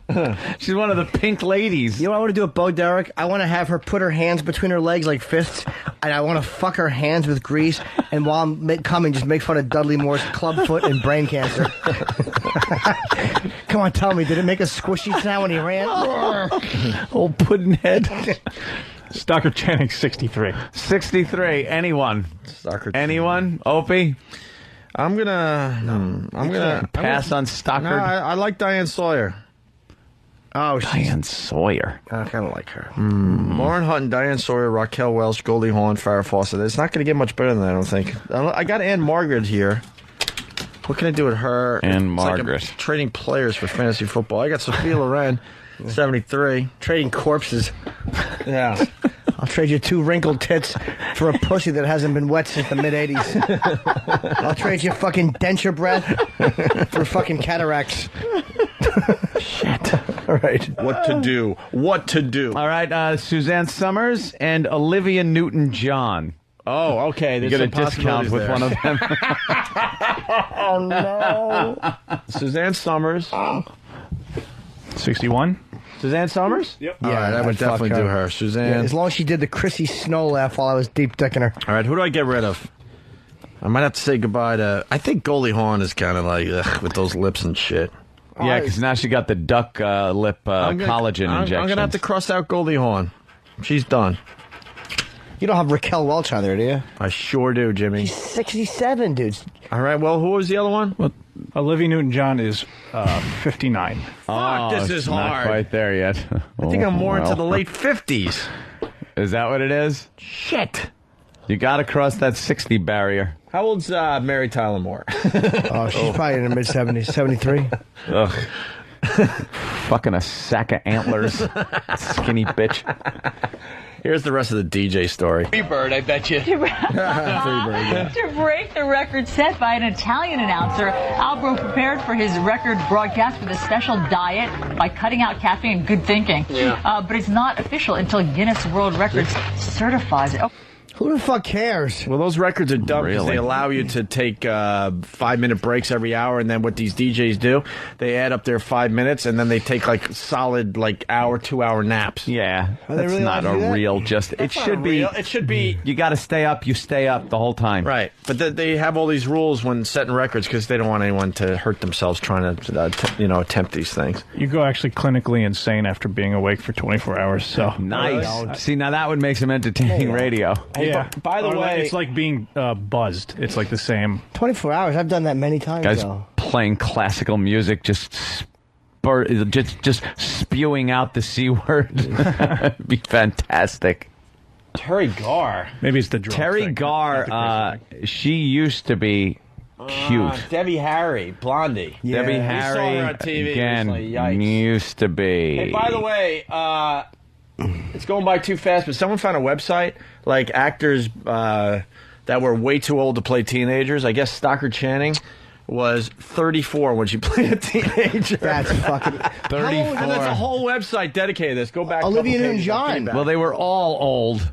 Yeah. They really were. I'm looking. All right, Barbara Eden. Barbara Eden has got to be 80 years old. No. She has to be 80. Stop She's it. pushing 80. Zsa Zsa Gabor. Oof. She's 73? 90. Barbara Eaton's 73. 73. And you know she's shaving some age off of there. Come on. 73. She's 78. If she's a day. I don't know what that means. 73. Say it. That's rough. Lauren Hutton, Diane Sawyer, Raquel Welch, Farrah Fawcett, Suzanne Summers. I'll keep this list over here. Farrah. How about, what was the one from Stripes? She was real cute. PJ Souls. PJ Souls. PJ Souls has got to be 52. Yeah. You remember she was, remember like some of the hot ones from the 80s? Some of these hot girls, like she was so cute in that movie, and then just no one, whatever she ever do again. Dropped off. Oh, how old? 57. 57? How about the chick from... She's pushing 60? How about I Taught You to Smile or whatever from Planet of the Apes? How old's that broad? Oh, Jesus. Hunter. Her last name is Hunter. Yeah. Not Holly. Mike? No. Mike Hunter. You asshole. Chris in Chicago, please don't say a video is on opieandanthony.com when Stupid Steve hasn't put it up yet. That's true. Stupid Steve. Well, the anchor's getting scared. I thought the video was up there, Yeah. but I guess not. So O&A Radio. it is. Where is it? Cheryl Teagues? No, sorry. Me and Ope saw Cheryl Teagues. She looks good. Are you kidding? Walking down the road. Flat ass. Extremely flat ass. She completely just, like, got old lady body. You'd have to, like, fuck her while she's on her, like, doing a headstand to make it look like she has an ass. Fucking Quincy. Here we go. Wouldn't rub a finger down her side. Her ass is so flat. And you know the chicks he's been with. Wow, unfortunately, we got the number one. Stockard Channing was the oldest actor to play a teenager. She was 34 when she was in Grease, which we told you already, obviously. Yes. I'm going to start down here a little bit. Some of these that matter. Like Skeet Ulrich from Scream. 26 years old when he was supposed to be playing a teenager. Kevin Bacon in Footloose. So he was supposed to be a teenager. He was 26 years old. Tobey Maguire when he was in Spider-Man. 27 years old. Everyone remembers that hot scene from Wild Things. Yeah. Denise Richards. She was supposed to be a teenager in high school during that movie. She was 27 years old. Let's see who else we got. We'll go to the next page here. I didn't know Tony Danza was that old.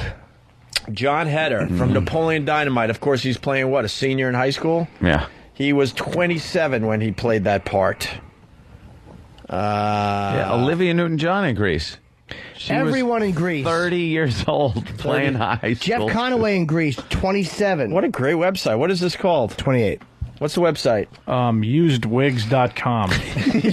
Usedwigs.com. Do you know Tony Danza was in a movie called The Hollywood Knights, which was a very funny comedy with Robert Wool, whose HBO special I'd love to discuss shortly. And he was 29 in 1980 when he did that. He played a teenager. Really? 29. Dorothy Hamill. Let's look her up. Okay. Dorothy Hamill, the Hamill Camel. She looked pretty good with her. I saw her. Olympic skater, Dorothy Hamill. And there you go. So that's 56. She's born 56, so 51. Oh. I meant the year. You don't like women. I can never guess their ages. PJ Soles was 29 when she played a teenager in Rock and Roll High School. Yeah. Wow. Isn't that... I think I saw that. She was 29? Yeah, when she played it. So she was probably 31 in Stripes. When was Stripes, 81? Yeah. I think she was probably 31 then. Huh.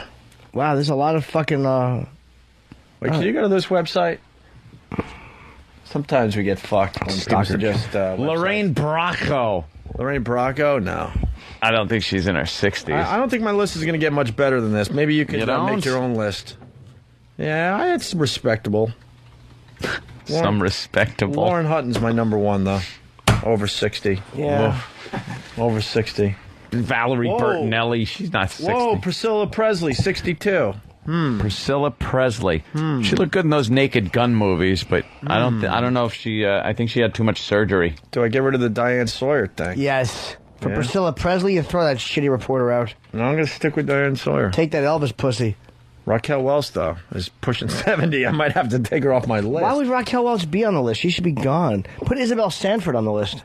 Yeah, that's not a bad idea. I liked her. Jean Stapleton. You see that website? Is there anything to it? How old is Sally Field? It's just an accurate URL, I think. 63, I think.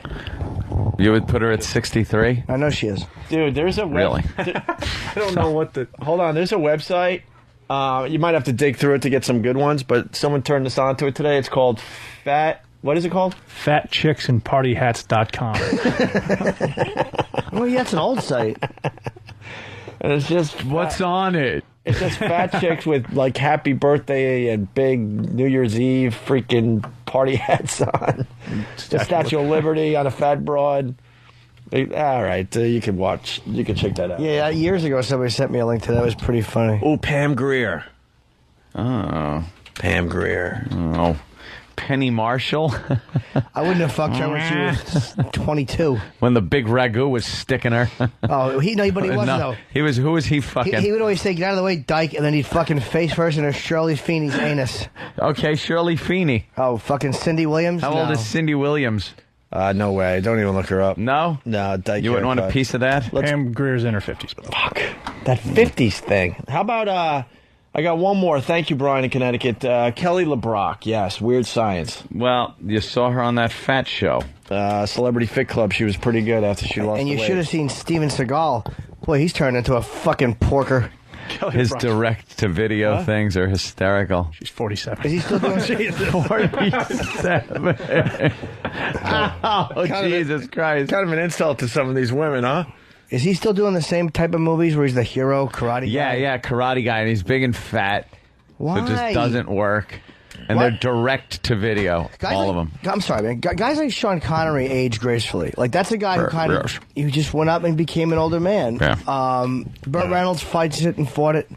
And why is Steven Seagal trying to be an action hero? He hasn't put out a real movie in a decade, though. He should be. He has a lot of these weird B and C movies that are seen in one country. What? Just the titles of his last 10 movies. Yeah, just ridiculous, right? In production is Prince of Pistols. Completed is Pistol Whipped.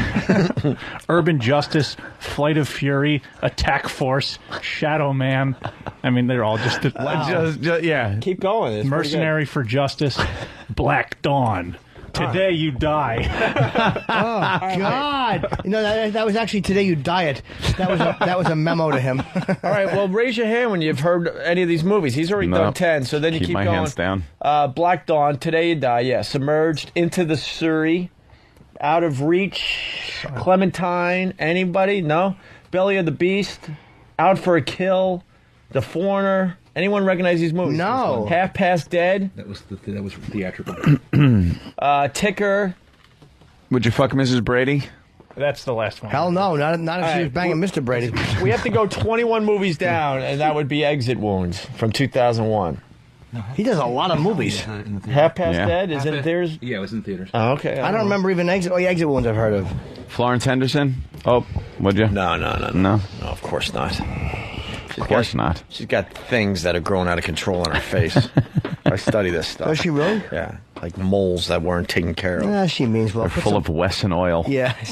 You know how we say leave the ass sex for the young? Leave the moles for the young, too. Yeah. Moles on younger people, not bad. After a while, you got to get them. After a while, you got to get them snipped or something. Really? Got to get them shaved down. They take on a life of their own. Like if you roll through Vaseline and there's mole marks on the Vaseline, get it fixed. That's a good test. Roll through Vaseline. Yes. Take a big fucking tub of Vaseline, and if you fall face first into it, you can still see mole prints. You're a moley asshole. That's a fucking. That's the.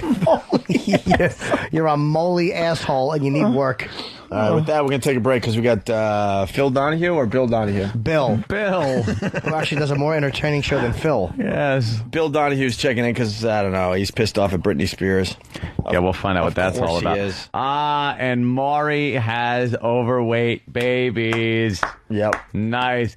Help our 5 babies weigh over 450 pounds. And they dress him in little whore wear for the Maury show. So their guts are hanging out. And then they put a big table full of food in front of him and make him eat. And the mother is a fat slob. Maury is... Look at the head on that mother. He's sick. 2.5, she's 70 pounds. Wow. I like that. Look at the size of that kid. Big fatso. I think it's hilarious. You do want to go on her belly and go... Just watch it go... back and forth. Big... What is she hungry? Here she is eating.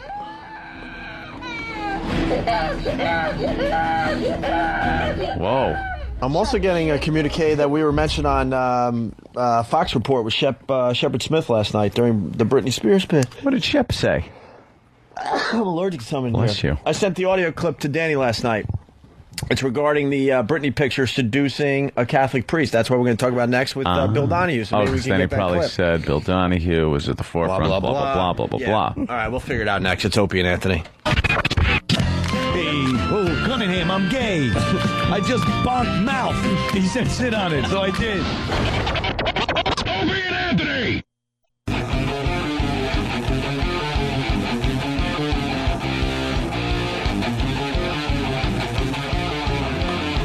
All right, let's go.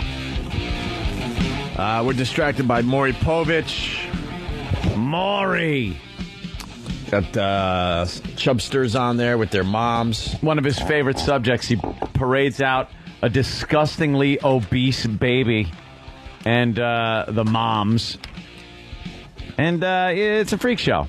And then makes them eat, makes them wear shit that they never wear around the house. You know, that girl, there's a girl, she's wearing a little tiny halter top. She's an infant. and a skirt, and her belly is hanging out. And out of nowhere, Jimmy's just sitting there and he just goes, Bob Kelly. All right, hey, we'll get back to that, but we got Bill Donahue on the line here. Holy flap over sinful Britney Spears pic. Just a bottom of the barrel stunt. Kinky photos of a half-naked Britney Spears perched on a priest's lap and leaning seductively against a church confessional sparked outrage among Catholic leaders. I guess these pictures were included in her album Blackout, right?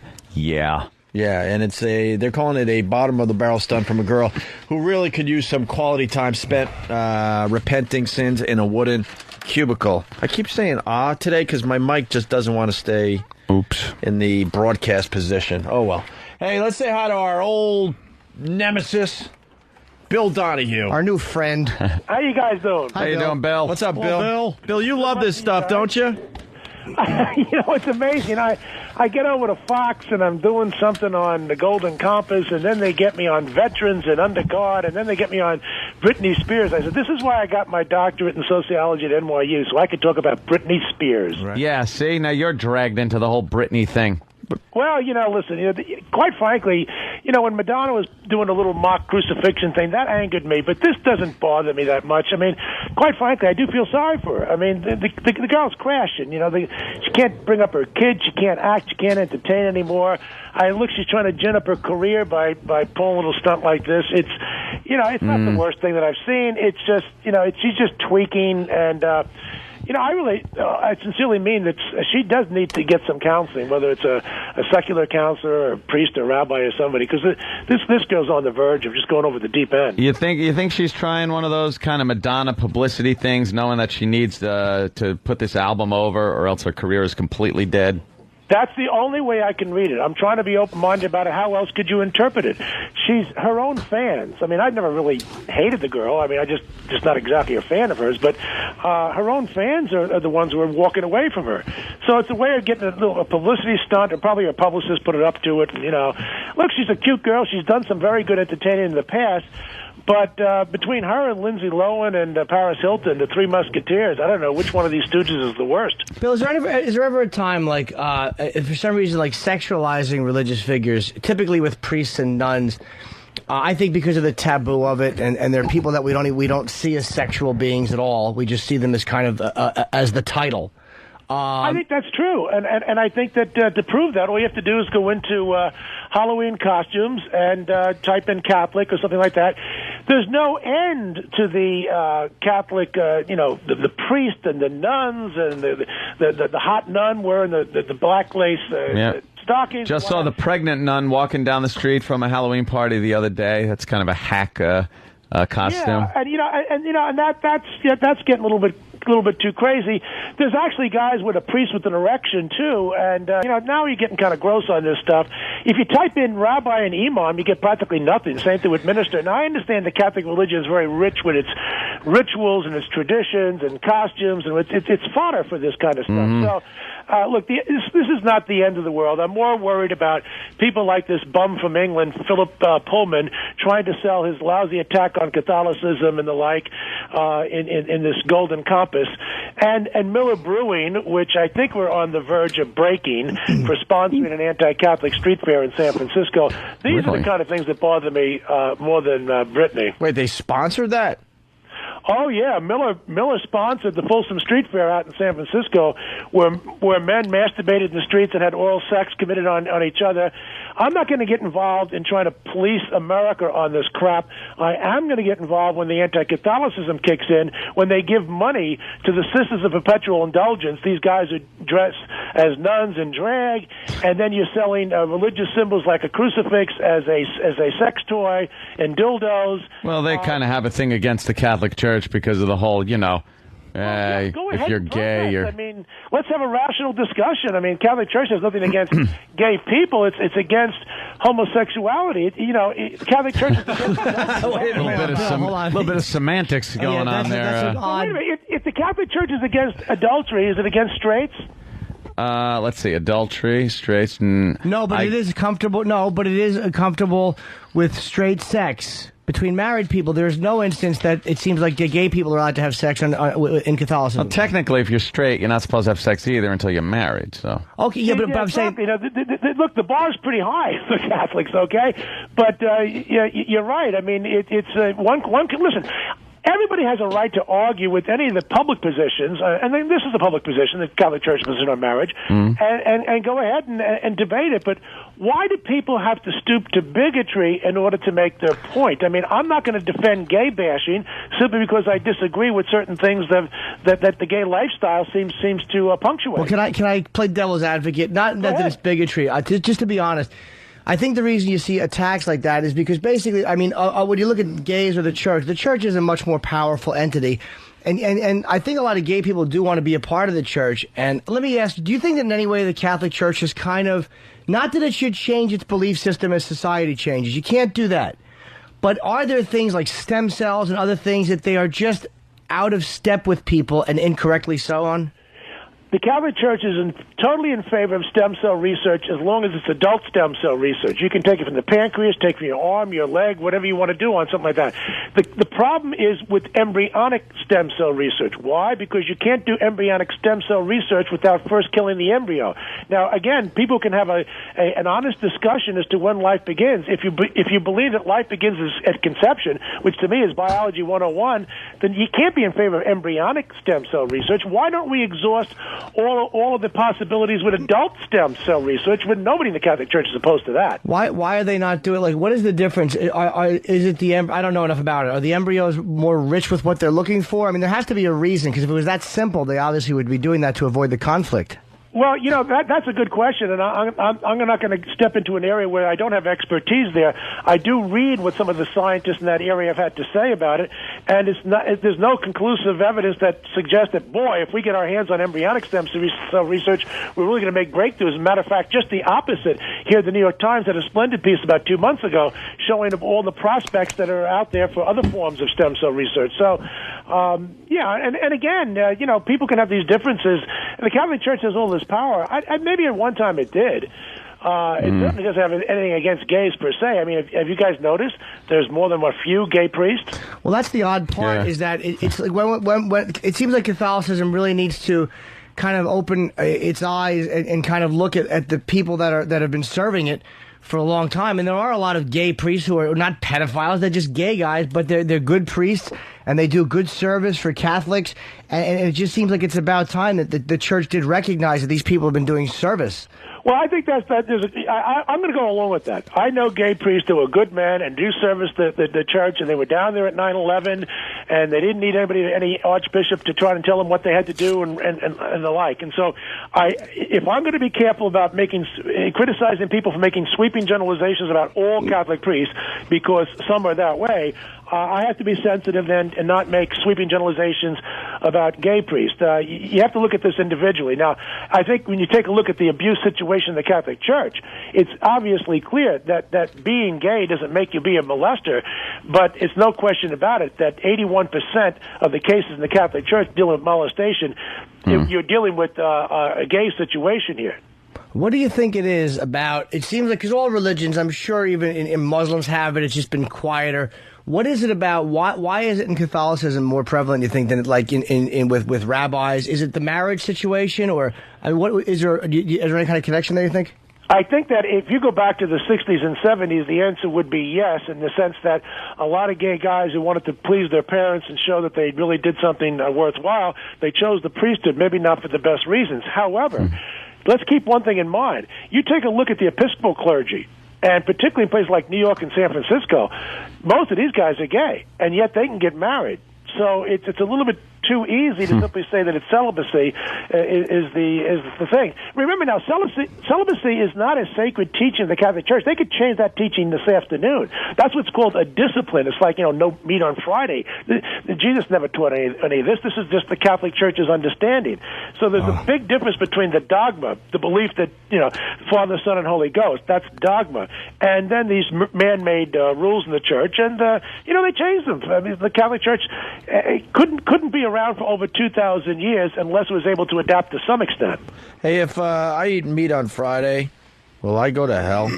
No question about it, you will not. And I love a good hot dog as long as it's kosher. I have a question, too. I thought of you in something, Mother Teresa's book. I haven't read it. I've only read excerpts. Because what did you think of it? Have you read it?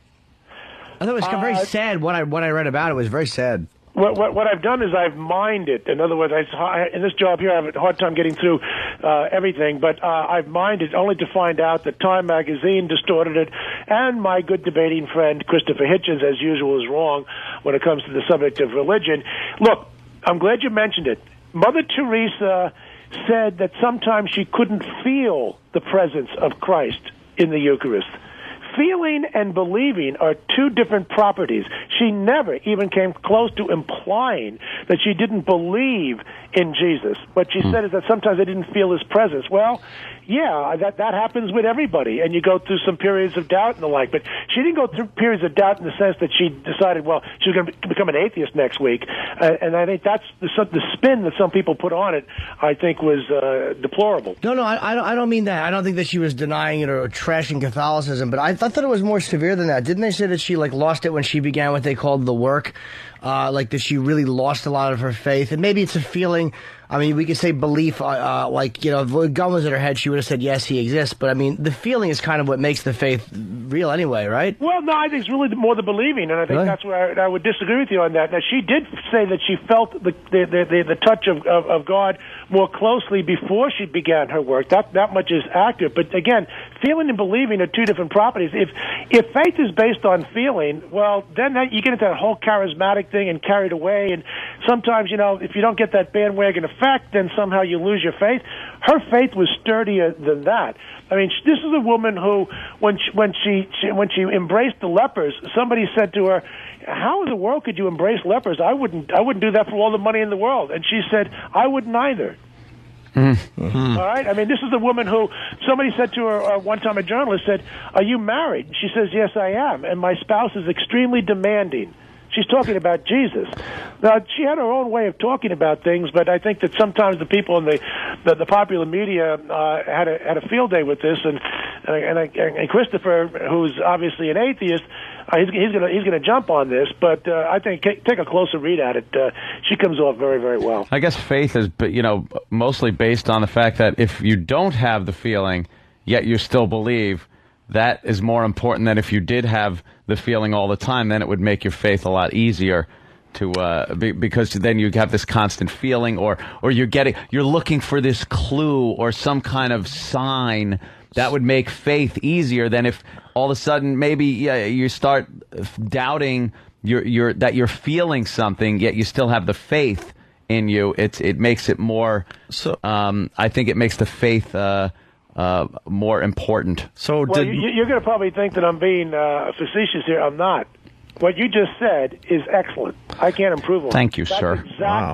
Exactly what the Catholic Church teaches, and that's the best way to understand this. This is Opie and Anthony, people. Theology 101. So go figure that out. Did Mother Teresa see one set or two sets of footprints in the sand then? Well, yeah, that's a good question. Yeah, I don't know. I mean, look, seemed easy to carry. She set up over 500 hospitals, hospices, and she set up the first AIDS patient clinic here in Greenwich Village. She was a magnificent woman. Hey, yes. Another thing, when John, the ex-pope there in the fire, his image in the fire. What do you think of that crap when that pops up in the media? Like all of a sudden there's an image of God or Jesus in like a piece of toast, and then they gotta save the piece of toast.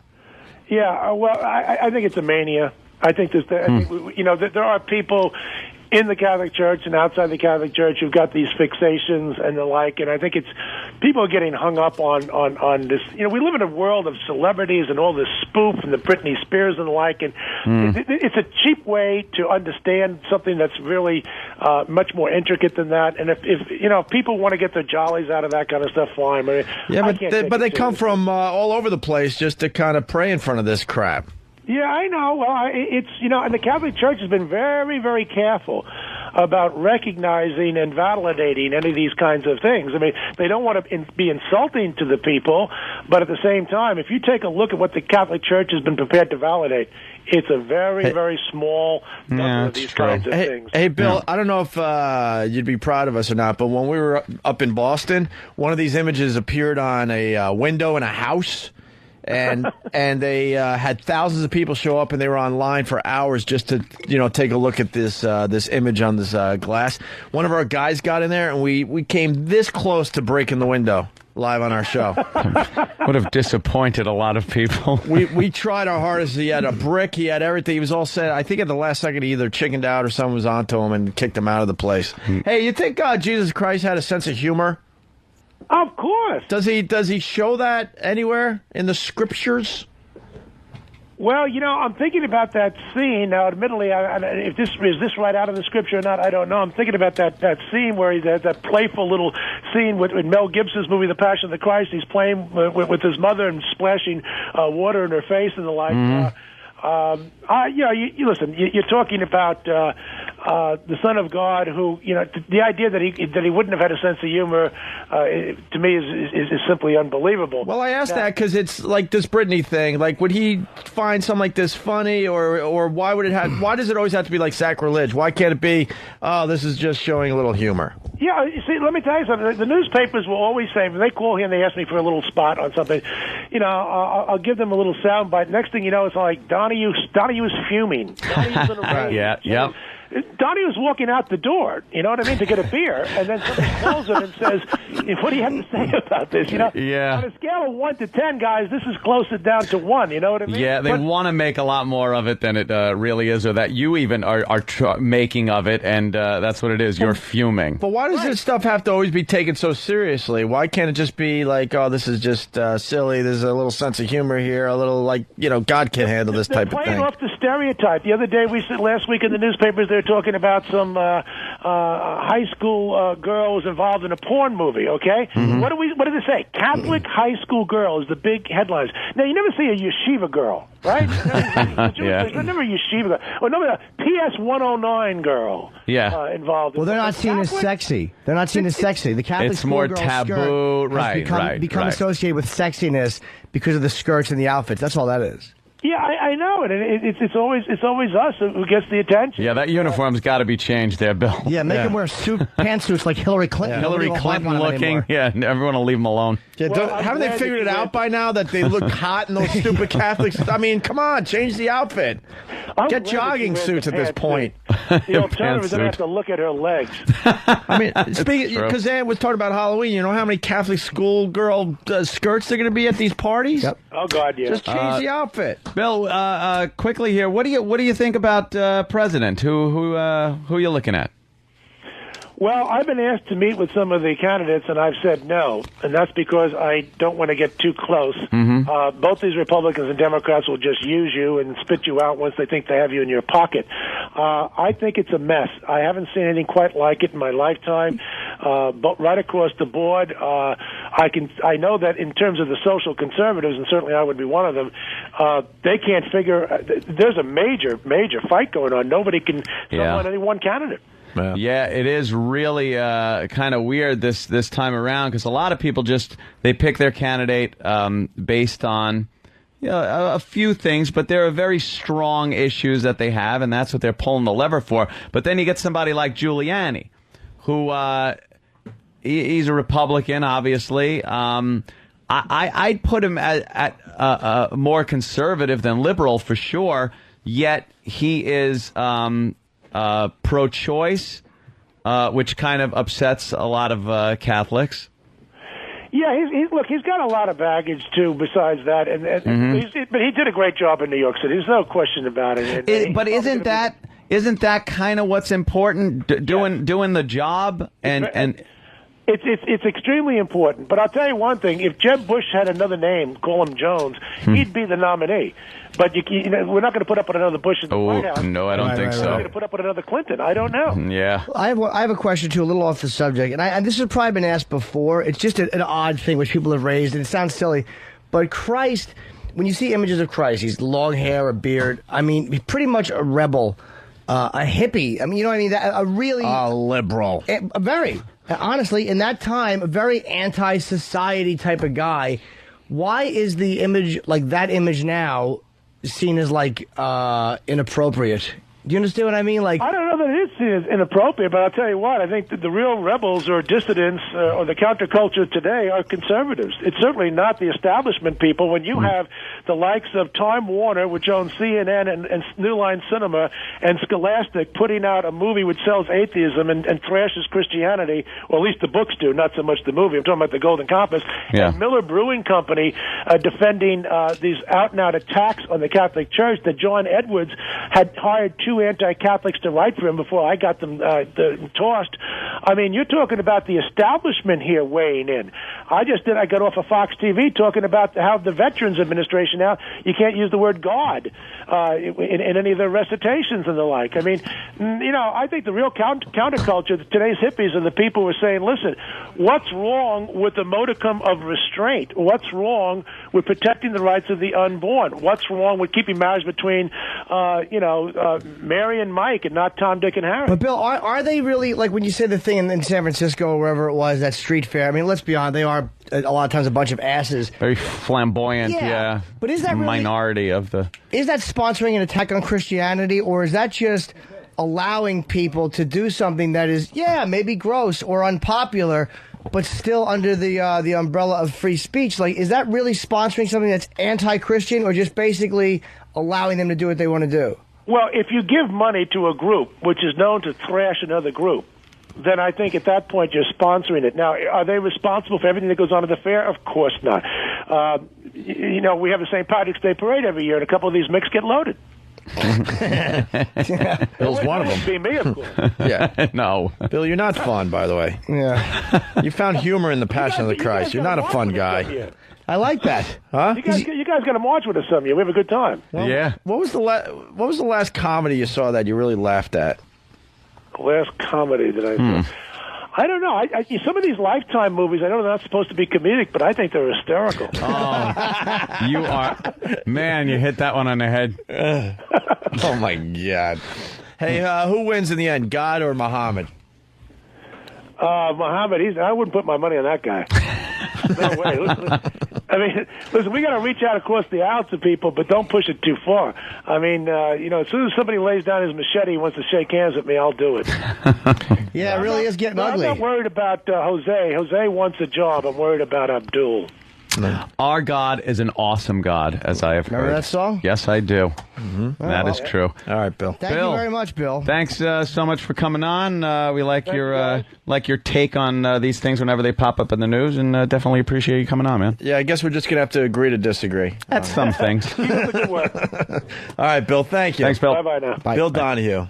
Well, I don't know how he became kind of a friend or an ally or whatever, but he's just an honest guy, it seems. But there are people obviously that see hypocrisy in him and don't like him. I know Kevin Smith really doesn't like him because of the crap he put him through with the movie Dogma, stuff. But I mean, and he was at the forefront of getting us fired. But you got to appreciate the guy. He sees a cause or whatever he wants to defend his religion, and he does it with fervor, doesn't he? When I started to like him, as we had him on that day, we were going to just, let's just, smash him. And we were talking about it. He goes, look, I didn't hear the broadcast. They came to me and they said this couple had sex in St. Patrick's Cathedral. What do you want me to say? I'm the head of the Catholic League. It was like, that was his attitude. And we're like, hey. Yeah, I guess so. You do have to comment. Yeah. It was the media more than it was him, so. Well, I hope he doesn't have XM because we go to break with this. Oh, no.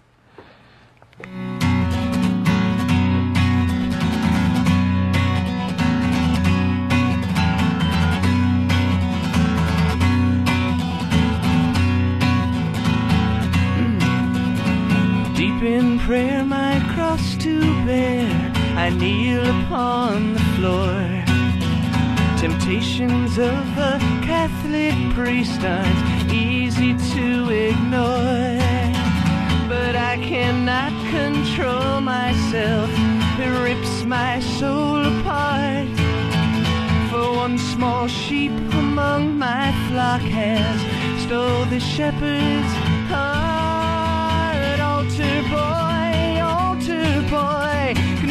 your sins to me, you will find the grace of God inside my rectory.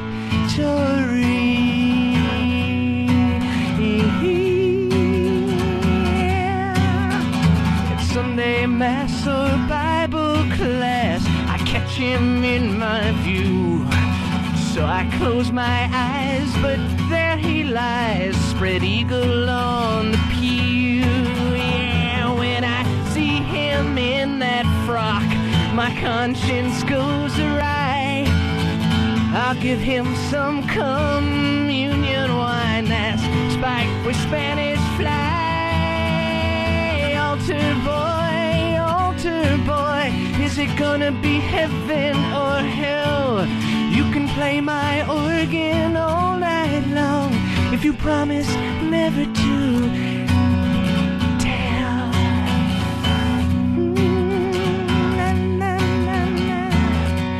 Our Father, who art in heaven, hallowed be thy name. I could dress him up like the Pope and then I'd...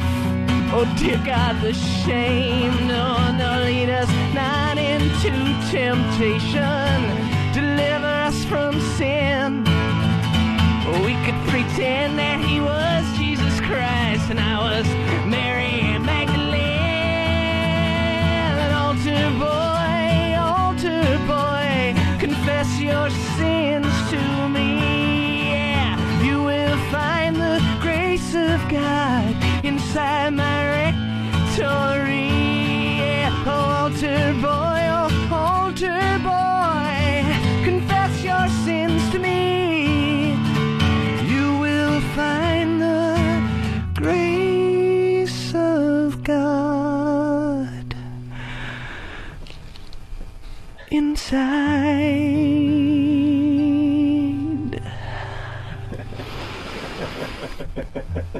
my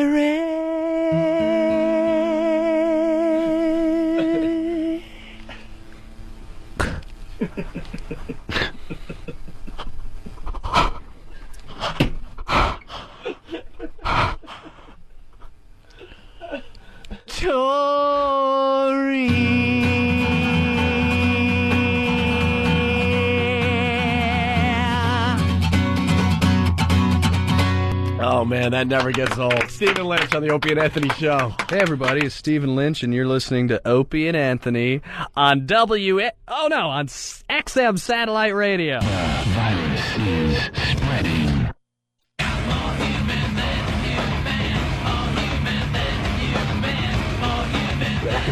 That's got to be fake. Getting ready for line of the day and other things. We have a new Guess the Sound, I believe. I'm looking at the video right now. That's got to be fake. What, Danny? Is that what Danny Bunny Where are you, Jimmy? Jimmy, what happened? I don't... Jimmy! Oh, my God. You grabbed the How's wrong that? mic. I do that all the time. Dude. That's got to be fake. It doesn't look real. Look, I don't... Ball busting. I don't know. It's bleeding. Yeah, he's bleeding. Dude, he's... Oh, man. Well, yeah, if you're going to make a fake video, you would do things to make it look real. I don't know. I'm going to go with fake. Steve? Real. Fake. All right, it's real then. All right, get Pat Duffy to do exactly that with a pen. Here's the sound. Guess the sound.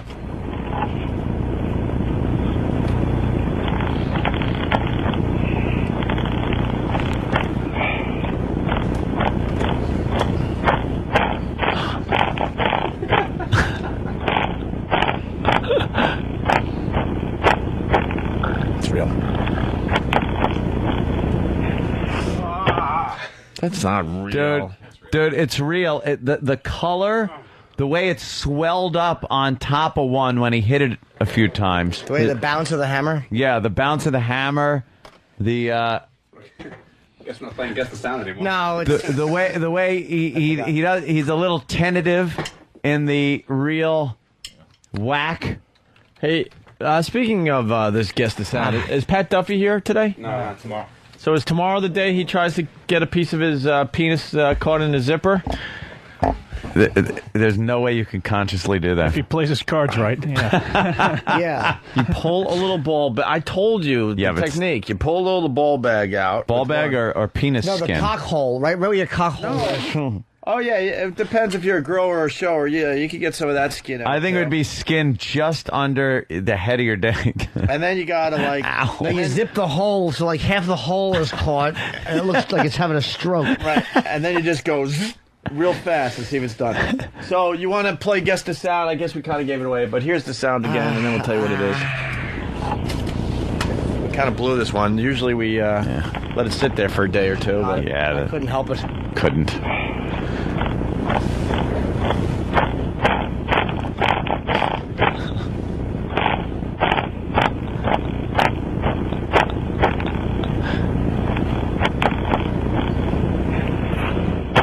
And with the answer, it's our own Danny.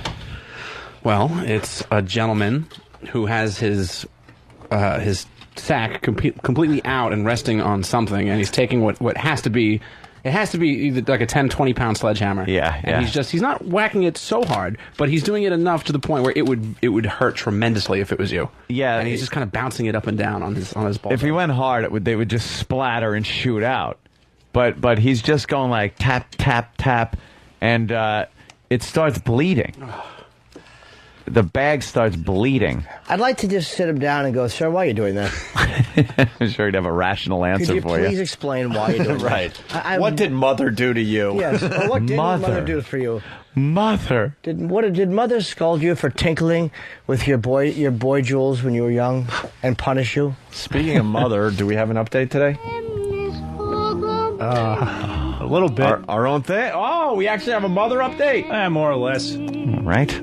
Hopefully more. I've gotten through the grapevine, which I guess is just my sister, that she has accepted that she will not have me in her life anymore. Wow, I thought that was going to be accepted. Accepted that she was wrong. I may have overreacted. I accept that I got some issues that I go work out. I accept that maybe I did have something to do with the divorce with your father. So this is just accepting that it's okay that you're gone. Well, she knows Stan just really hates her. That's probably it, too. She also knows that he's coming from her. He really hates her guts. Wow. She's a narcissist. Wait, how did that come down? My sister's trying to patch everything up. In time for Thanksgiving. Good job. Yeah. In time for the carving of the turkey. Yeah, exactly. Yeah, she's not exactly. I can't think she's not a good patcher-upper. She's not exactly Madeleine Albright. There you go. Or Jimmy Carter. Henry Kissinger. Yeah. Idi Amin. She's not exactly Genghis Khan.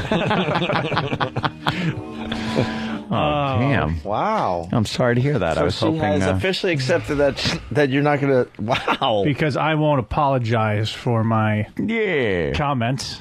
Can we get her on the air? Wow. I could try. I mean, if you're going to throw the relationship away, might as well do it in front of a bunch of people. What the hell else is... Might as well capitalize off of it. Yeah. Throw it on my reel. I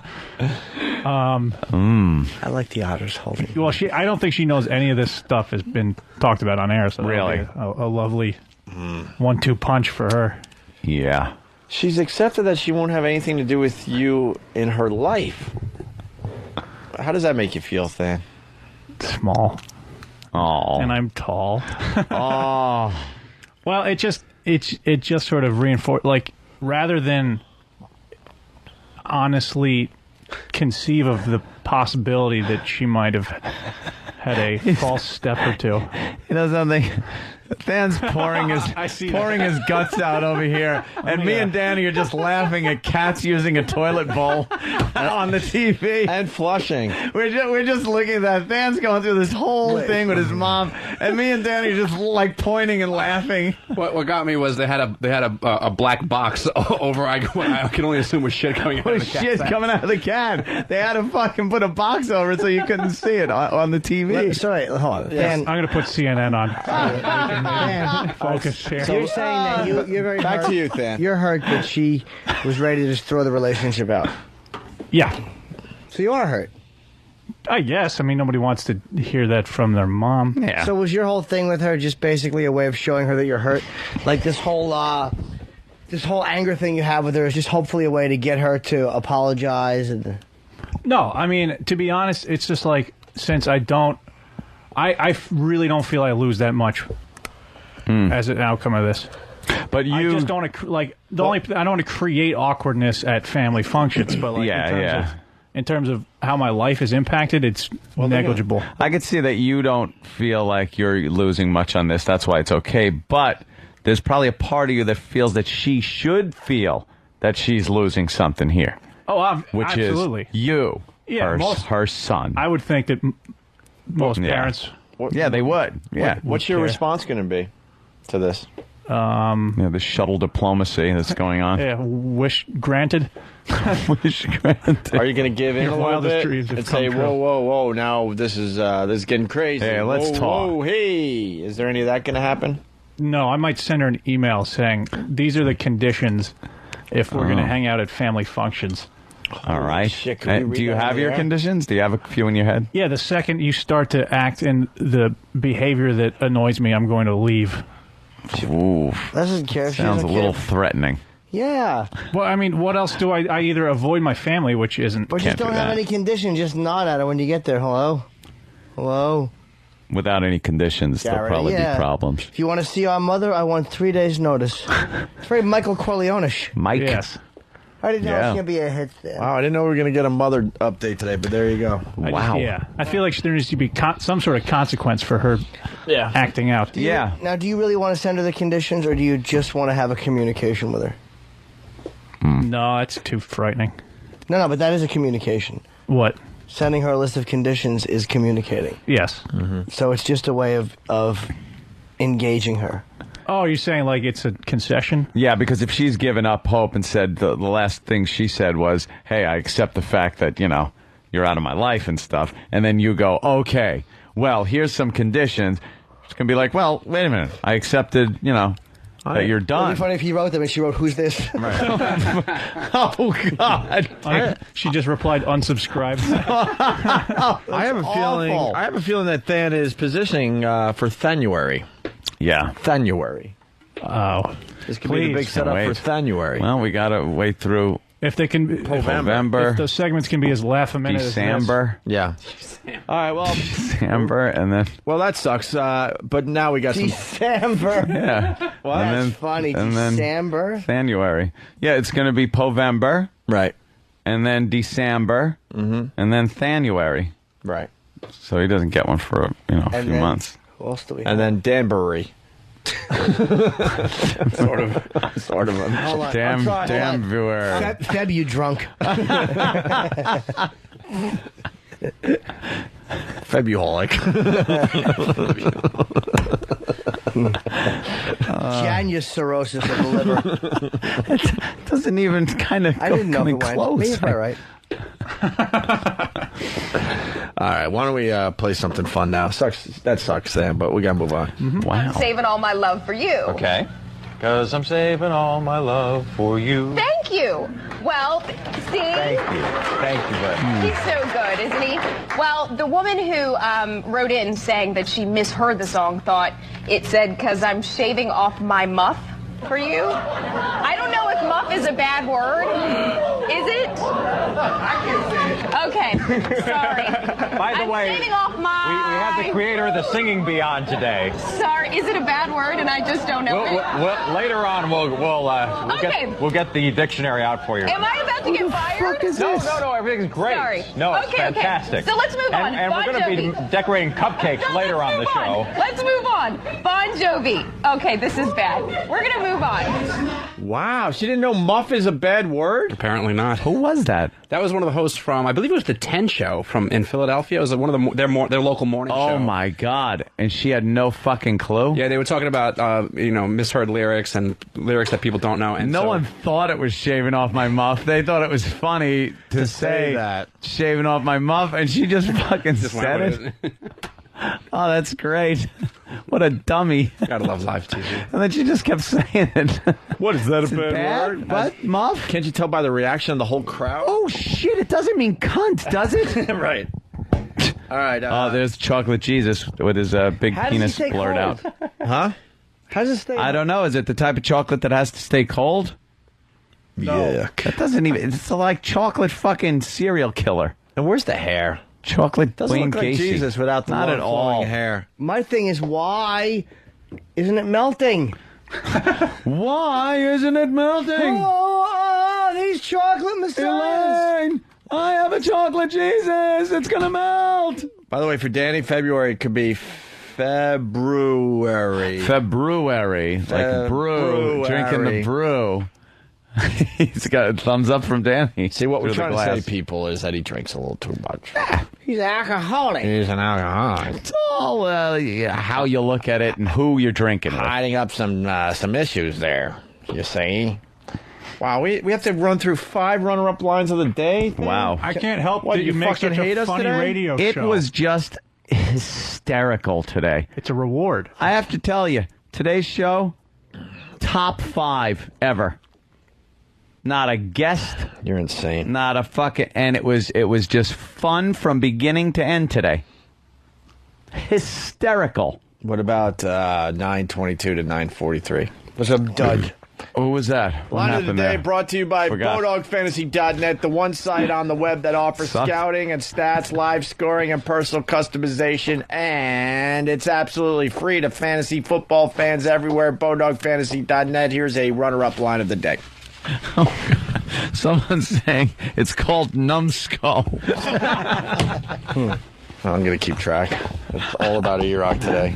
E-Rock Numbskull. He's got the Numbskull. You know, if someone out there wants to have a little fun, they could keep track of how many insults E-Rock gets on a daily basis. That's a lot, man. There you go. Take that job out there. That is a lot. Here's another runner-up line of the day. You know what I want to do with Bo Derek? I want to have her put her hands between her legs like fists, and I want to fuck her hands with grease, and while I'm coming, just make fun of Dudley Moore's clubfoot and brain cancer. It's just unnecessary. 2 down, No, 3 it to is go. hysterical. Here's another runner-up line of the day. We got to say goodbye to Marge. Marge? Marge? Bye for good, gentlemen. For good? Marge, but we wanted to cut open your clam and see how old you are. Thank you. Clam. It's such a rank fucking word for the female genitalia. Clam. Hey, did they A dump out of that? clam. We got a dump list? Yeah, no, they didn't Let do me see that. real Nice. fast. Here's another runner-up line of the day. Well, thank you for talking to me for this long. All right, thank you. I would probably talk to you longer if I didn't have a guy with horse hooves typing in things and putting them up on the screen. That record rate.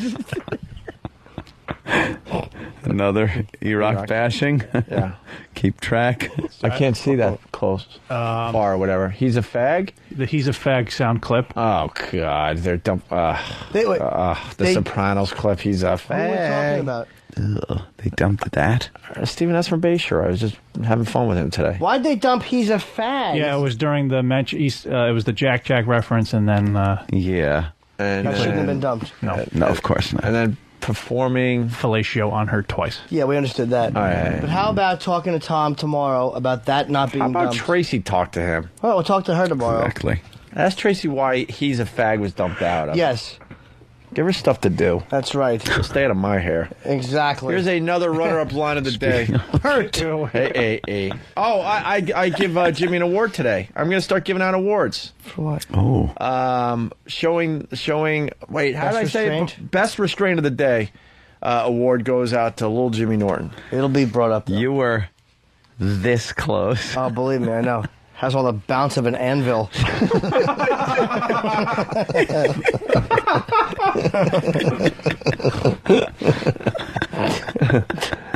Best restraint of the day award to little Jimmy Norton. Let me think if I want to give out any more awards today. Awards. I got a boner. Best boner. No, I had one too today. You had a boner? A little one. It was impressive when I was taking a leak earlier. I was like, wow. Where's the Pal Talk camera? Oh, boy. All right. Danny Bonaducci didn't have no boner. No. Let's hope not. Here's the final runner-up line of the day. Hit it. And as she was walking out, Migs threw something at her, so we called her back. Look deep inside yourself, Tracy. Pantene. Hey, Karen. Hey, I'm just worried about E-Rock, and I wanted to make Hair has sure the... Hold on a minute. Are you insane? Oh, is she about to get a monumental teasing? By the Teasing? way, I'm not trying to split ends. I just want to say that we should You address shouldn't. this. You know. We will address it on the air. Yeah. all right. BowDogFantasy.net. Thank you. Here's your line of the day. Here comes the line of the day. Line of the day.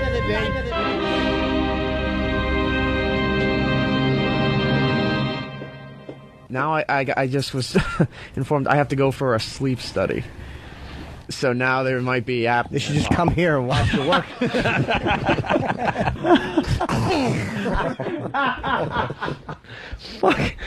Fuck, man. E-Rock got beat up 3 out of 6 lines today. And why shouldn't he be? Absolutely.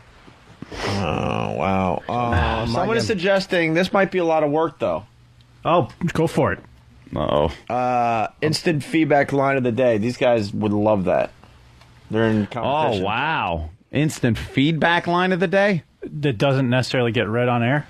Or it does. Yeah, that could be the tough part. I don't know if we can handle that. Yeah. That's, Probably wow. should be read on the air. Huh? Probably should be read on the air. Yeah. This is my new character. He never parts his teeth. Why don't we have, like, Clinch Teeth Wednesday? Yes. Where we all have to talk with our teeth clenched for the whole day. Except to lick our lips because our teeth will get dry. There's nothing worse than dry teeth. Yeah, your teeth will be all dry, and your lips will be all dried out. So you could stop and go like this. But you can't talk during the time that you're licking your lips. Come on. It's a fun character. Give it a try, Opie. I don't want to. Come on, Clinch Teeth Wednesday. You'll love it. You'll never Thand, what about you, Thand? Just think of Mother and talk. Come on. Die, bitch. See, it's like a hunger thing. Oh, I like it. Why are you so mean? And I could even drink my smoothie. Some of the smoothie sounds today were downright disgusting, by the way. Jimmy said something that sounded like he had a load of cum in his throat. God. It was just this big bubble of smoothie just going... The sounds of the smoothie today were brutal. Nice. Oh, God, brutal. You could hear it? Oh, my God, yeah. When did you hear it? What? When? The first half of the show, of this side. Really? First half hour. Oh, yeah. Who had them? Both of you guys. Slurping or just... Yeah, it was... just yeah. like... What? Was it like... Or was it just like... It sounded like bubbly cum. Yeah. Well, unfortunately, it didn't taste like it. Can we go home? Oh, okay. Instead of smoothie sounds, I'll try this tomorrow. Let's all just do this. And I'll do this. Which I do anyway. I'll just do what I do. And then someone had to go after me because my fucking battery's low again.